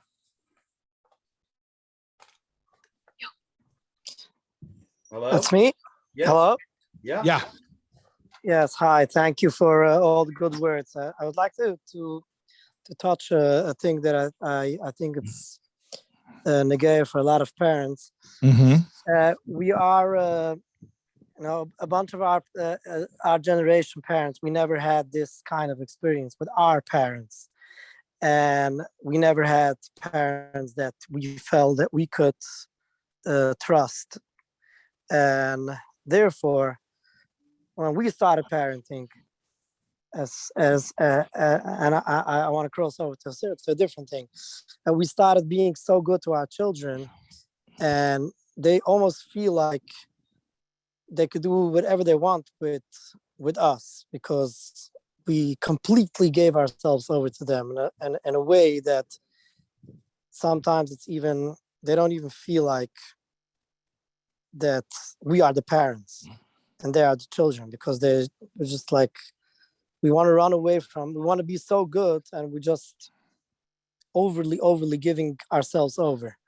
So how do we keep that balance between giving so much to the children and then still being a parent that they should feel that they could rely on us? Okay. So I hear your question, but Rav Avram Shoshlita says that the Ikar Nakud of Chinuch is that our children are margish, that we're ready to be mafkir everything for them. So I don't think the problem is that they feel that we're ready to give too much. I don't think that's really the problem. So, but let's talk about then what it is. What you're describing a phenomenon, and you're interpreting a possible cause of the phenomenon. You're suggesting that perhaps that they feel that we're ready to give them everything. I'm saying that al pi Torah, a parent who's ready to give everything to their child, to be mafker everything for their child, is actually a good thing. So then if something's not working here, then what is it? If it's not that, then tell me what it is. So I'll suggest to you another interpretation. Actually, it's interesting. It was, I think, last night, Motzei Shabbos, on the Meaningful Minute, my friend Reb Nachi Gordon sent out a Meaningful Minute of something. I stopped by his office here in Five Towns, and he had a camera guy. So he said, sit down there. So I just rattled off a bunch of stuff that I happen to believe in, and the stuff that I live with. And then it ended up being a clip last night that they put on the Meaningful Minute. I think it's still on there. So I said that sometimes people are people pleasers. I'm going to tell you how this connects to parenting, if you bear with me. I said, sometimes people are people pleasers, and they realize all they're doing is just trying to constantly get people to like them. So they can't say no. And then they wake up and they realize, what am I, codependent? I gotta have a backbone here. And then, so they say, I have to be a jerk for my recovery. My recovery is I have to be a jerk. That's it. No more Mr. Nice Guy. But the misunderstanding they're having is that actually they didn't get burnt out from giving too much. They got burnt out from taking. Hear me out. And the Meaningful Minute, I said it in a minute. Kishmai. Now it's taking a little longer. Achi has that effect on me. He gets it down to 60 seconds. They didn't get burnt out from the giving. They get burnt out from the taking. And what I mean is sometimes we're giving, but we're not really giving. We're taking in a sneaky way. We're trying to get the person to give us a reaction. We're trying to get the person to do something because of the way that we're behaving. The word for that actually is manipulative. We're manipulating. Whether we're trying to get validation, and we're trying to get approval, or we're trying to get them to listen to us, but whatever it is, it's manipulative because we're not really giving, we're trading. It's emotional barter. I give you this, now give me this, now pay up, you didn't pay up. That's exhausting. It's exhausting trying to halt cheshbon and to get from everything, from everyone, everything that they owe you. Because what you did for them wasn't really for fun and for free. It wasn't really altruistic. It was really, now you owe me. And that's exhausting. When we learn how to give, really give, without any strings attached, we don't get burnt out from giving. Here's what I'm going to suggest to you now, going back to parenting. I think where the giving goes wrong is when we're giving as parents, but in the back of our minds, we're keeping track of the fact, well, I gave you all of this, now you owe me. Sometimes you owe me my nachas. I did all this for you, now give me some nachas. Or sometimes some parents even who are very emotionally weak, but it happens. I did all these things for you, now I want you to like me. Give me approval. The parent actually wants approval from their child, which is absolutely toxic. Because what's happening? They're reversing the entire parent-child dynamic. Instead of being a giver who's ready to be mafker everything, now they're trying to take from their child. They're trying to schlep emotional energy toward them from the child, and that's where it goes wrong. If we would give and truly give selflessly, like Halak Achva Alibov says, like Avram Shlita says, to be mafker everything for them, then we'd be matzliach. But when we start to get into emotional barter, where we're trading our niceness for their approval, what happens is, yeah, we do taka weaken ourselves in their eyes. What kind of message is that sending? That I'm trying to get you to like me, right? Real people pleaser. I'm trying to get my kid to like me. See, this is what I want to understand. I want you to understand. And it sounds like such a subtle difference, but it's the two worlds apart. There's being nice to your kid in order to get something from them. Remember I spoke about earlier, the mother who said, what if your kids are adults already? I said, if you go to your child to get that resolution, it's not for your peace of mind so you can sleep. It's for your child's peace of mind so they can sleep. And you do it totally selflessly. You do it to give to them. Okay. So here's what I'm telling you. If you're nice to your kids, because you think by being nice to them, they owe you good behavior, you're going to be sorely disappointed and you're going to cheapen yourself in their eyes because they're going to see how emotionally needy you are. But if you're good to them because you love them and you want them to have everything good and you want them to feel safe and you want them to feel secure so that they can relax and trust you, then they will automatically receive from you. They will get their values and their moral compass from you. So it's a little bit counterintuitive, but the parent who gives with a cheshbon, manipulatively, makes themselves cheap, makes themselves weak, and is actually taking from their child. The parent who gives in a strong way, in a needless way. I'm the adult here. I'm the one, the Eibishter gave me the koich to take care of you, to be mafker everything for you. You don't take care of me. I take care of you. I'm the adult here. I'm your mommy. I'm your tati. I will take care of you, not just materially, but emotionally and selflessly and without any expectation of anything. You don't owe me anything, even nachas, for everything I give you.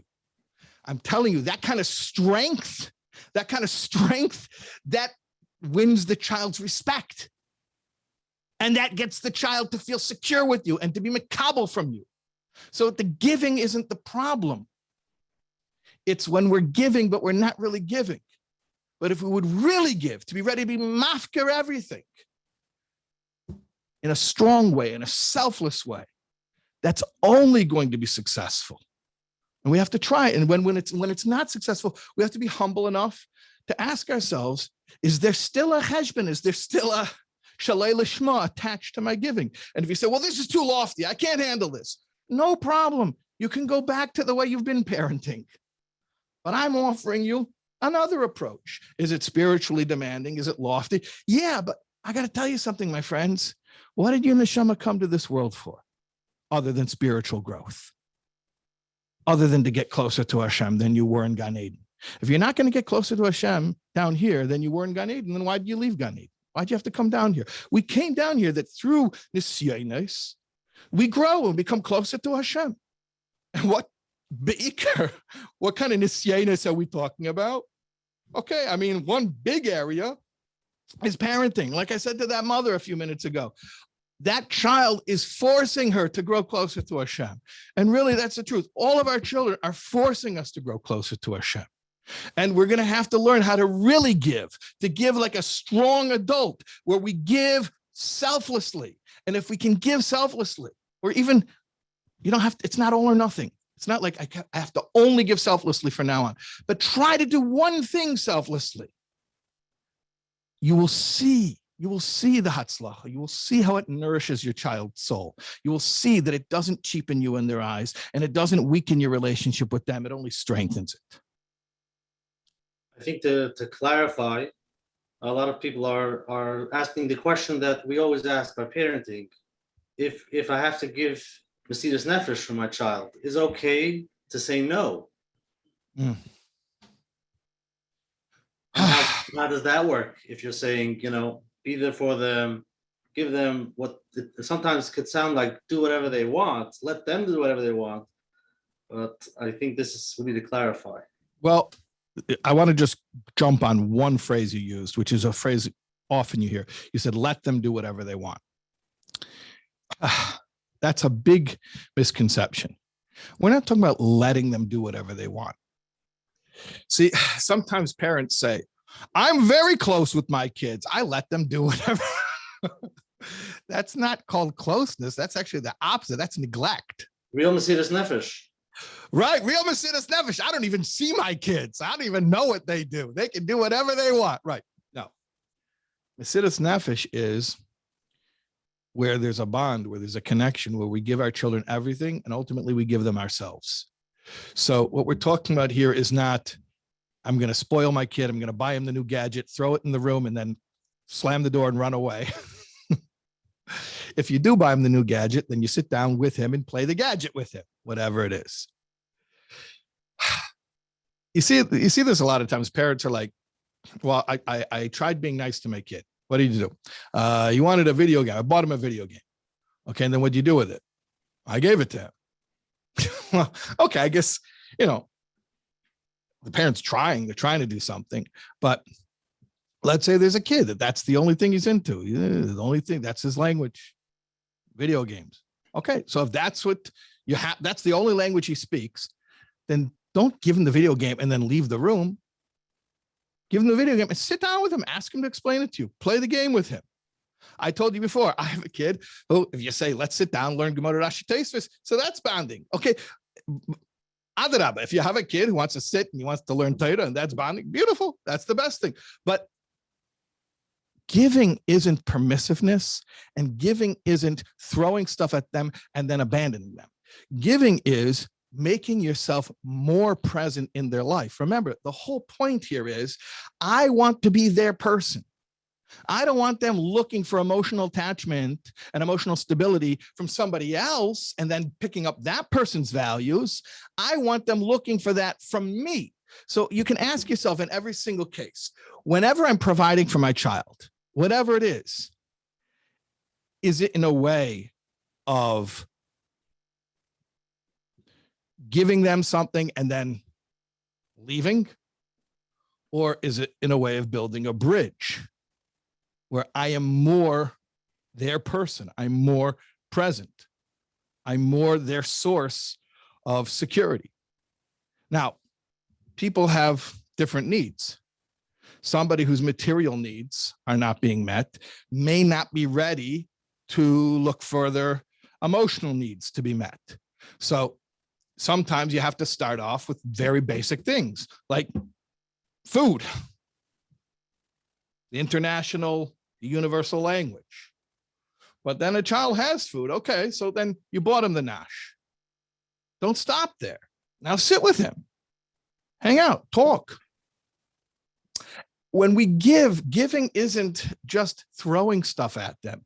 Giving is making ourselves more and more a presence in their lives. Don't come and bemoan the fact the world is so big today. And then Amal and the Altaheim was a small little shtetl. Where could the kid run? Okay, yeah, Take, it's true. And today there's a big world and there's a lot of places for them to go. So make yourself that emotionally compelling that they're going to keep coming back to you, because they know that you are their safe person. You are their trusted person. You are their stable person. Again, they don't have to like you. They don't have to think you're cool. They have to trust you. They have to know you're safe. They have to know that when they need stability, this is the one word I want you to know, they come to you because you are stability. And I want to just add one more thing, because I haven't mentioned it yet, and I don't know how much longer we have tonight. I feel like at some point they're going to tell me to wrap it up. There's another really big reason why you have to offer stability to your child.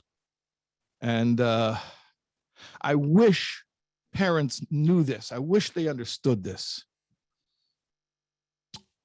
The secular world has found, I was told this by secular professionals in the world of psychology. They told me this, that we find that people who have a religion or a God concept are limited in their God concept by the experiences they had with their parents. And that doesn't mean whatever your parent taught you about Hashem, that's your concept of Hashem. No, it actually means however your relationship was with your parents, meaning if your parents were unreliable, then there's something embedded deep where it becomes almost impossible to find Hashem reliable. And I've seen this time and time and time again. I've seen it with people who are Talmidei Chacham and B'nai Torah, who know everything it says, and all the Sifrei Mussar and all the Sifrei Chassidus and Chekira and Machshava, and they can explain it all to me so deep. And then bottom line, their God concept is limited by whatever it is they thought of their parents. So I had one guy tell me, a very prestigious younger man, he said to me, this is a guy, Mechaber Sforim, and he says to me, I know Hashem loves all of us. I just can't believe he loves me. And I asked him, I said, what was your relationship with your father? He said, my father, I was never good enough for him. My father doesn't love me. So I want parents to hear this. If you're a religious Jew and you believe in Hashem and you want your children to believe in Hashem, I cannot overemphasize. It would be impossible to overemphasize the degree to which the relationship you establish with your child will become a lifelong template in their mind for what they believe in Hashem. Not what they know about Hashem, what they can quote from books. Because you could say, yeah, I know. But deep in my heart, no, I don't believe it. I don't feel it. What they will feel, what they will actually, in their heart of hearts, what they'll feel, really, largely, is based on the relationship with you. That's why I got to tell you, when we did the poll at the beginning of this year, and the second question was, do you think it's exaggerated how much effect that parenting has on a child's future? And Baruch Hashem, 85% of the people said, yeah, it has a huge effect. The thing I was thinking of, I didn't say it then, but the main thing I was thinking of, if only people knew, your relationship with your child is going to determine their lifelong relationship with the Rabbeinu Shalom. And if they believe that you are safe and you are compassionate and you are reliable and you are strong and you are good, they will be able to believe all of those things about Hashem. Rabbi Shais Taub, I just want to clarify. It means if somebody's parents weren't from, but they were stable and normal and healthy, when they become from, they could have that. It's nothing to do with Yiddishkeit. Gewaldic. Yes. That very, very great point you're making. Somebody who had parents, for whatever reason, they weren't from parents, but they were emotionally stable people. When that person becomes from, their God concept can be way ahead of the guy who was raised with all of the religious education, who didn't have support of normal parents. Yeah, very great point. Do you do meditation to change that? If somebody grew up with an updated concept and the course? You know what, Coach Menachem? I think we have a new meditation now. Because I think it's very important. The question is how to change it. Yeah. Those who need it. It's a lot of deep rewiring. Rabbi Taub, a lot of people are texting, I didn't have stable emotional parents. How could I get close to Hashem? Yeah. Yeah. Listen, I'll put it this way. If you had parents who made you feel safe, then you're way ahead of the game. You started off on third base. But it's a baseball metaphor for those who know sports. You were born on third base. Then when you cross home plate, okay, you just came from third base. But there's an expression that he was born on third base and he thinks he hit a triple.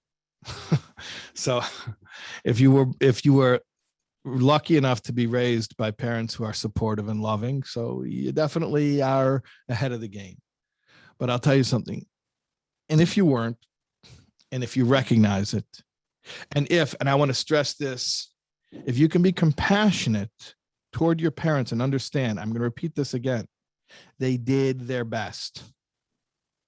They did what they could do with what was given to them. The Jewish people have been through plenty of stuff. There are plenty of plausible explanations for why in your family at some juncture, that love that we know that Jewish parents had for their children throughout the ages, how somehow that got interrupted and that got cut off or got disrupted in some way. Okay, so have a little bit of compassion. If your parents were not able to give you that love and that stability, okay. But now you can make a choice that you're going to break that cycle. I think that was our subtitle coming into tonight. You're going to break that cycle, and that the love and the compassion that Titus Emes tells a parent you have it. You just have to reveal it. You're going to do it. I mean, that's the point of tonight's shir, is to empower parents. This should really be the most natural thing. And I think if you look within, if you're a believing person, if you're a spiritual person, you got to believe that these skills on a neshama level are intact. Maybe you have to unlearn some bad habits, okay? But your ability to selflessly love your child, it's here, and we just got to bring it out. And your ability to feel like a beloved child of Hashem, also, it's here. Okay, so if you didn't have it from your biological parent, you're gonna have to work harder. But at least you know the work. At least you know what work to do.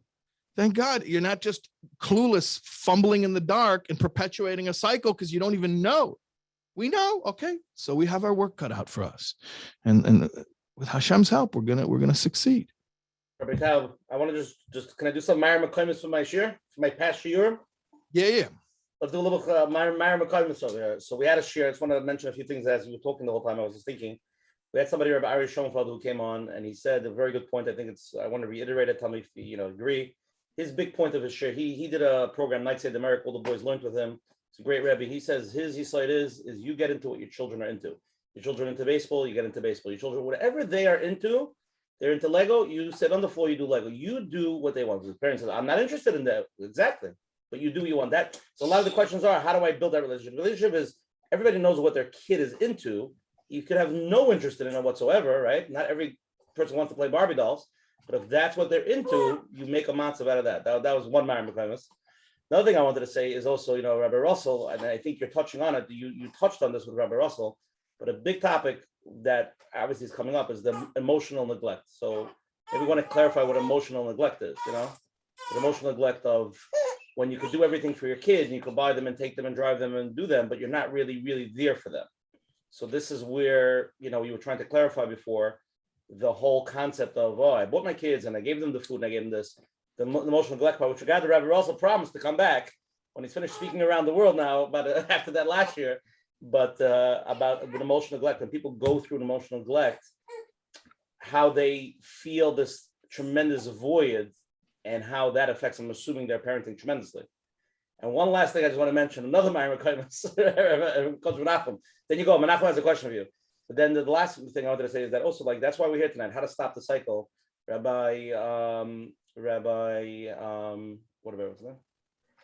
Kalish, he said it once a very good word. He says, how come it says, right? It says when we say by vidui, right? Aval nachnu v'avseinu chatanu. It says, why do we mention avseinu chatanu? A person doesn't have. He says, oh, you know why? Because my father ketana navera. What shaykh is your father? So his word was a great word, and I think you just said it right now, but it's just so brilliant the way he said it out. He said, Lamais, at the end of the day, most of our traits come from our father and mother. Whether you cut them off or you don't cut them off, at the end of the day, it's inherent in you. And he said the reason why when we dive into the Eibishter, we know that we come with those traits. And we know that we can get a little bit of an easy pass or get a little bit of a rachmanas because, listen, this is where we come from. We come from a generation of the Holocaust. But at the end of the day, it's still your achrayas. You could walk around with all the excuses, but at the end of the day, it's still your achrayas. So those are the points I just want to mention. Now, if you want to say anything, and then Menachem. Gewaldig. After 107 shurim, you learn some stuff, huh? Epis is darting, you know? Here's a question somebody sent in. My daughter just got married, and I'm very bothered. She really comes to my house for Shabbos, and she spends most of her time by her in-laws. I did explain to my daughter that I miss her and I wanted to spend more time, but doesn't seem to listen to me. Mm-hmm. Okay. And the first thing I want to do is I want to acknowledge the pain that I hear there in that email, that message. There's obviously a lot of pain there, that feeling of loss, maybe even of rejection. So I want to be very careful how I say this. So your married daughter, she likes to go, I don't know if she likes to, but apparently she goes to to her in-laws, to the Mechatanim, not to you. So I don't know, this sounds so harsh, but that's like, this is very harsh, but I'm just going to say it. It's like somebody saying, well, I have a restaurant, and why do people go to the other guy's restaurant? They don't eat at my restaurant. Well, they like the other restaurant. There's apparently something that she's more comfortable by her in-laws than she is by, apparently. I could only guess. And here's I'm going on very little information. Obviously, it's hard to make assumptions here, but I'll do my best. It could be that what she's uncomfortable about coming to you is precisely how needy you are to have her come to you. And this is a vicious cycle, because the rich get richer and the poor get poorer. The in-laws, they see her and their son and the married couple, so they feel secure in the relationship. So they exude that security, and then they're less pressuresome, and they put less guilt on them. Are you coming? No, are you coming? Because they feel secure. So then the rich get richer. You're insecure. Are you ever coming? When are you coming? And then she's picking up on that, and that's a turnoff. Now you could say, and you're not saying, Baruch Hashem, I give you a lot of credit that you're not saying, Kibud, and I'm going to call her and I'm going to tell her, I don't care if you like coming here. I don't care if you're miserable. It's Kibud, and I am pulling my Kibud trump card. And you could do that, by the way. And probably if you do it, halachically, she'll be stuck. Rabbi Taub, can I just connect it a little bit? Yeah. That became a card that I remember always hearing from other people, or I always heard, it's like, if you don't do it, like he's like sort of God's gonna smite you more than right. So it's more like with a manipulation of you're gonna walk outside and that lightning rod is gonna hit you. Right. Twice. Right. You don't think that Hashem is not gonna settle. Even Esav. Right. That's right. That's the real manipulation. He's worse than Esav. Yeah. So, but what I'm telling you is you can do that, and you're within your rights to do it, but it's counterproductive, because what are you really doing? You're making yourself needy. You're making yourself pathetic. Ultimately, what are you doing? Like I said before, we're here to give everything to our children. If I could make anything clear tonight, it is this.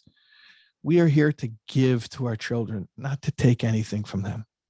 And I think intuitively, every mother and father understands that. We're not here to get anything. Anything that we may get from our children is almost an accident. You know, the greatest thing we can get from them is that they're happy. Really, honestly, if you're a normal person, which most of us are. Now, can I just read this question? Somebody texted. Can I just read this right now? Yeah. My question is how to deal with a child, an adult, that when you deal with someone that doesn't appreciate anything you've done for him. How to deal with a child who doesn't appreciate anything you've done for him. But this is similar to the question that the person said. I do everything. I've done everything. This is what you're saying now also is like, you're doing not al manas that he should have appreciation that you did so much for him. Right. That itself, it's like, by the way, not to open up a whole other subject, but last time I was here, we talked about something else, but 2 times before when I was on here and I spoke about marriage and about Mesiras Nefesh and being selfless in your marriage. So, you know, it's like the spouse who's like, you know, I was selfless. I was totally selfless in my marriage and I got nothing out of it. Right. Does the irony not strike you? You know, that keeps on coming up when you're saying everything you're saying. I want to see people are addressing it. Is Lamaisa, aren't we concerned that when you're going to be giving and you're giving Almanas not to get back and all the things you're saying, at the end of the day, you're going to spoil the children because they're going to feel everything's come to them. They're becoming very self-entitled and they don't have to say anything. They don't have to do anything. And mommy, tati, mommy, take me, drive me, bring me. Is there a concern about that? No, there's no concern about that. You're giving them stability. Like I mentioned before, people are scared to say no. Are you saying no more no's? I don't think that's what you're saying. Well, you know, there are some times when you are going to say no, not because you decide, well, I don't want my kid to just get what they want, so I'm going to say no. Some parents do that. Well, I'm going to make a point. I'm going to say no this time. Well, why? If you're able to do something and it's mutter al pi shulchan aruch, why would you say no? But there are things that we do say no about. Things that we say no, either because practically speaking, I can't do it. I can't do it. It's not possible. Or things that I can't do it because it goes against our values. Okay, I'm sorry, I can't do it, right? But other than that, why? The clarity that people need is their values. And correct. Being able to have the balance, the stability, that when they need to say no, it doesn't come from a negative place. It's, you know, this works, this doesn't work. And, you know, when you're not afraid that saying no will make your child not like you, then you're going to be able to say no when you have to say no. We were talking about saying yes, but we could also talk about the saying no. I was saying before that when you're saying yes, when you're doing for them, it's not to get them to like you. You're not trying to get anything from them. You're just trying to take care of them totally selflessly. And the flip side of that coin is when you have to say no, you're not afraid. Oh no, my child won't like me if I say no. It's not the point. When I can do it for you, when it's good for you, I'm going to do it for you. When I can't do it or it's not good for you, then I can't do it for you. But either way, it's not about manipulation. It's not about barter. It's not about who owes whom. It's about I'm a parent. I'm here to take care of my child, and I'm going to do everything I can that's good for them. And that's it. And I'm not going to worry that, oh, I'm being too good. Can you imagine somebody saying, like, honestly, Coach Menachem, what if somebody would say to you, you know, I'm afraid that I'm too good to my wife. I just think she's just really too used to me being a nice guy. I think next time she asks me for something, just to make sure that there's a balance in the relationship, I'm going to say no, even if I could do it. I mean, what would you say to such a guy? Like, you threw in, even if I could do it. Some people would say, I can't let her do everything. Right. They blame it on that. Well, my hands are tied. What can I do? Yeah, they make up a shita from it, a whole becomes an ideology. The ideology is that parents are here to give everything to their children. If you're trying to get your child to like you, yeah, then you're going to spoil them. But if you're just trying to take care of them and make them feel safe and stable, nothing can go wrong. Check your own motives. Check your own motives. Rabbi Taub, there's 2 more live questions I want to get to, and then I have a bunch of other ones. So let's just try to hop around as much as we could, a little bit in, I know it's not your forte, speed mode, but to the best of your ability. Is that okay? We're doing like rapid fire? Rapid fire. Rapid fire. Okay, let's do it. Yes, no, yes, no. Maybe I'll just do it randomly. I'm just joking. Just say yes or no, and then I'll tell you the question afterwards. Okay, next live question, you're on. Hi. Hi. First of all, thank you so much for everything you shared tonight. I have a question. When we try to break this cycle, it's not so simple. It's not that we can make this decision. Okay, my parents did A and I'm going to do B. Usually we are very confused. And I guess like my question, when we are parenting while reparenting our inner child, we don't really know what's good. We're losing everything. We don't know if our values come from a good place, from trauma. And we need to learn everything from the beginning. It just feels like, okay, how can I teach my kids now if I don't really know what I want for myself? So what will you say have to be like the basic when a person is in this place? They don't really know themselves. They're only figuring out their own trauma. What should they focus right now with their kids to make sure these kids are going to be okay? Yeah. So, wow, such an intelligently and sensitively phrased question. And I was just warned to answer quickly. So I'm going to answer quickly and say like this. And I hate the fact that, again, that this sounds like an advertisement, but in the 6-week course, the parenting course, a lot of what we do, it feels like a bait and switch because people come in with the expectation, teach me a trick how to get my kid to go to bed on time. And then really most of what we do is inner work, clarifying our own values, our own spirituality, our own relationship with Hashem. And the reason for that is precisely the point that you're making in your question, that we need to get this stuff clarified for ourselves in order to be able to parent our children. So that's a lot of the work that we do. And we have to, that's part of parenting. And like I told a couple of parents already, your child will force you to have a deeper relationship with Hashem. Right. Yeah. Okay. That's the fast Thank you. speed round. Yeah. Okay, one more live, and then I have one more question I think we have to end off with, the final question. But last live, you're on. Hi, thank you. I had come up with this question earlier when we were learning about selflessness in parenting. So my question was, how does one balance parenting with selflessness with teaching a child to have confidence in their own abilities and to not rely on a parent for everything? And then I added, which in my experience can later lead to an adult wanting a spouse to do everything for them, like simple things as addressing a letter. And I feel like you gave some clarity about making sure that you're doing what's good for them, but I wondered if you could offer more insight. That is super. Wow. Clearly. That is such a great question. The question was, we're doing and doing and doing for our children. How do we balance that with the fact that we want them to be competent adults who know how to take care of themselves? And if we just do everything for them, they never learn those skills. That was essentially your question. Yeah. Still there? Let me unmute her. Yeah, thank you. Yeah. Okay. So I don't want this to sound like an advertisement, but in the 6-week course, class number 5 is all about this art of giving space.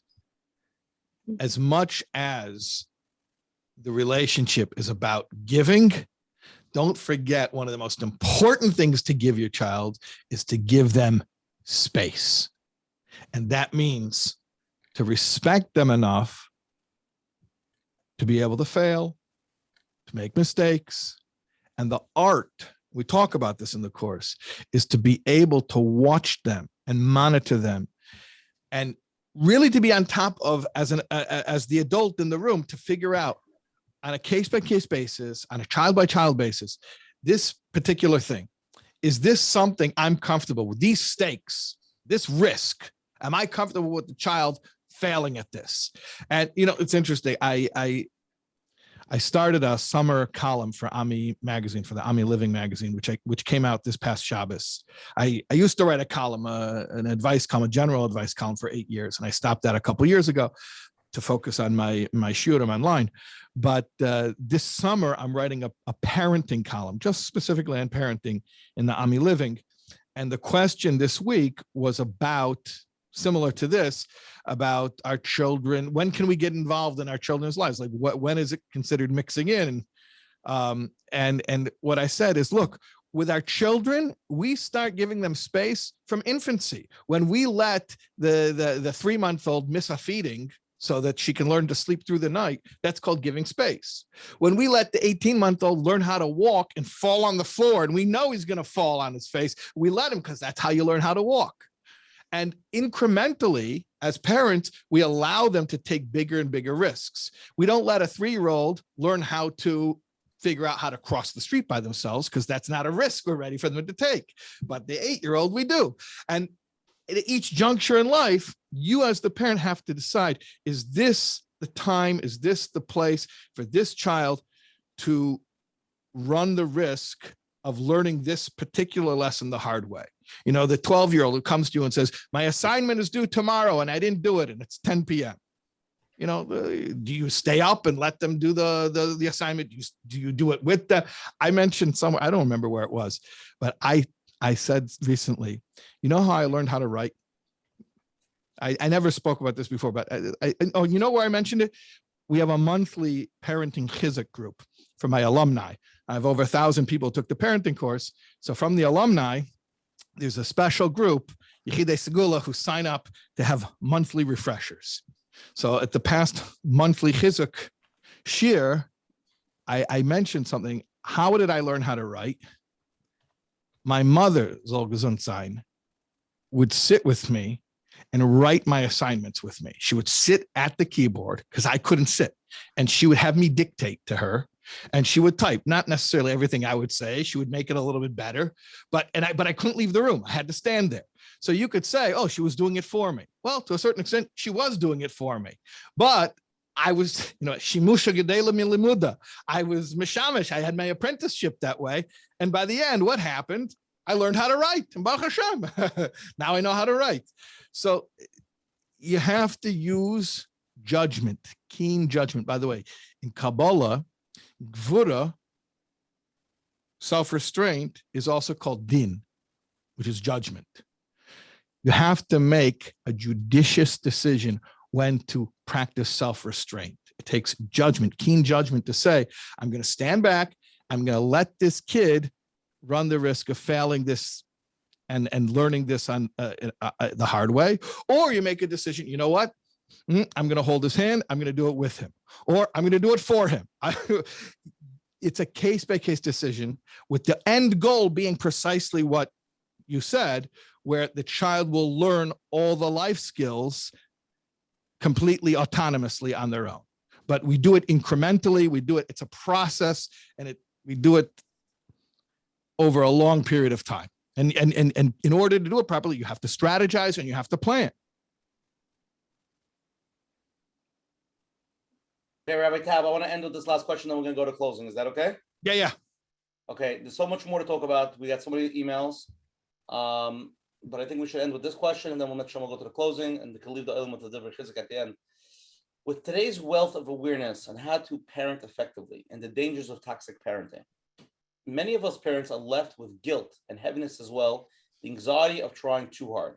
To some of us, parenting feels like a game of whack-a-mole, and we just can't keep up with all the demands and all the needs. We're still working on ourselves and juggling parnasa stresses and social pressures, and the worry that we might be doing it all wrong after all. How can we ease that guilt and remind ourselves that it does take a village to raise a child? And the reality is that parents aren't only variable in raising successful children. Okay. So I'm going to take exception with something there where you said it takes a village, and which is not a Jewish statement, not a Jewish source, and the parents are not the only factor. I hear what you're trying to do. You're trying to ease your guilt. Don't ease your guilt that way, because I disagree with the premise. I think parents have to look at it like Bishvili Nivra Ha'olam. It's like I am it. Like my child, I'm not looking to anyone, not looking to the teachers. I'm not looking to the community, to the Rabbanim. I have to do it. I have to do it. But in response to the guilt, look, you're also a child. You're also a child. You're a parent, but you're a child. You're a child of Hashem. And you're imperfect, and your Father loves you. We're going to make mistakes. That's a given. But you know what? Hopefully, we listen to a share like this, talk to friends who are like-minded, who also want to improve, and we make less mistakes. You have to be compassionate. You have to be gentle with yourself. And the guilt's not going to serve you well, and the guilt's not going to serve your child well. Don't worry about the guilt. We're going to all make mistakes. But if we can just try to parent a little bit better, a little bit more mindfully, a little bit more spiritually, we can be proud of that. We can be proud of that. And we have to be humble enough to surrender the all or nothing thinking. It doesn't have to be perfection. It won't be perfection. Just one thing every day that I did a little bit more selflessly, a little bit more spiritually, where I was able to really connect to my child and be there for my child, and to treasure that, to savor that, and don't beat yourself up about the stuff you did wrong, especially the stuff in the past, which you can't take back anyway. And that's, by the way, one of the biggest things we can teach our children. If you can't do it for yourself, at least do it for your child. You have to teach your child how to live with themselves when they mess up. One of the biggest things you can model for your child is that we're imperfect, we make mistakes, and we move on. We try to do things better. Tomorrow's another day.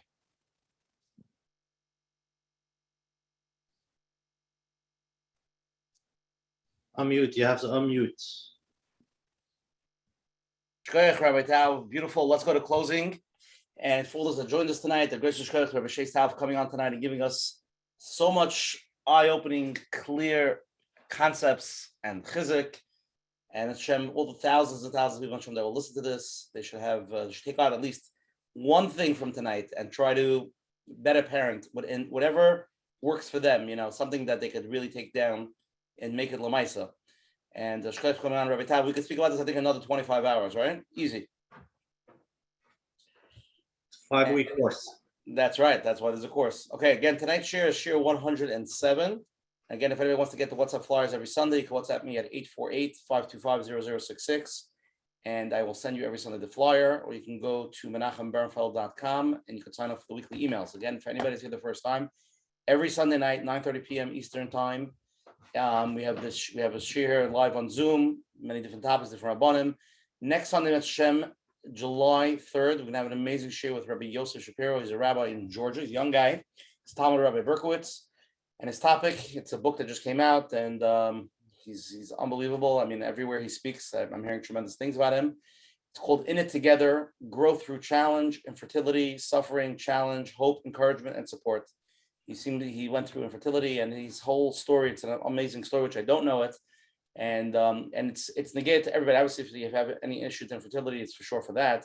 But just in general, any challenge that people are going through things, how he learned how to deal with it and how he grew from it, and his whole mahalach with him and his wife, it's unbelievable. So please come and join us. It's going to be a very, very deep and powerful share. Again, Rabbi Taub, I'm just going to say what I know about the parenting. Correct me if I'm wrong, okay? Rabbi Taub's parenting workshop is starting July 13th through August 17th. It's every Wednesday. It's 12:30 to 2 o'clock to women and 8:30 to 10 o'clock at night for men. And he's giving a 10% coupon. Let's get real. It's 10% for that. This couples together. It's also 10% for Rabbi Taub, but it's stackable, so you could double stack them. Again, I think it's a great thing if everybody could join. Menachem will email the information about the shir. afterwards. Where to sign up and everything. Go to his website, soulwards.org. It has all the information over there, and you could definitely do that. Did we lose Rabbi Taub? Menachem? We'll be back soon. He's done. You'll go first anyway. Okay, and everything again is recorded on menachemberfeld.com. If there's any questions, you can please email coachmenachem@gmail.com. And Menachem, if he's not here, you can just wrap up everything. So give the Oilam the code for the 10% off. I think it's Let's Get Real. Get Real 10. Oh, Get Real 10. I'm sorry, Get Real 10.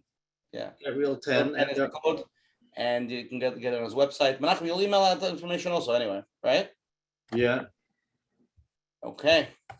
And again, I want to thank all the advertising sponsors, the Lakewood Scoop, Rabbi Yaniv Chazak, Ellie and Ariel from 5 Town Central, Chayla Kaufman and Shmuel Summer from JCN for always promoting us on all the Jewish platforms, and Mika Sofer from COL Live.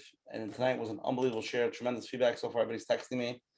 And Menachem, it seems like you're the closer. You're the closer. Yeah, I'll talk for 2 minutes till if he wants to come back. Yeah. So I would want to give him a thank you if he's going to listen to the recording. But I do want to mention he did talk about it, the inner child, and I think it's a very important concept. Like we discussed, the same way if you had a stable parent, you felt stable. That's the relationship you're gonna have or you have with Hashem. The same way you're gonna parent, the same way you parent your kids, is the way you parent your inner child. And I know not everyone is aware of that inner child that we have, but we all have inside of us that little kid, that 5-year-old, 8-year-old, what we were when we were young, and the way it dealt, the way we grew up, whatever, everybody with their own stories. And the same way we look at our inner child, the way we relate to that inner child, that's the way we relate to our kids. And for those who are not aware of their inner child, it is work. And some people pick it up in therapy and wherever it is, to understand what's really inside of me.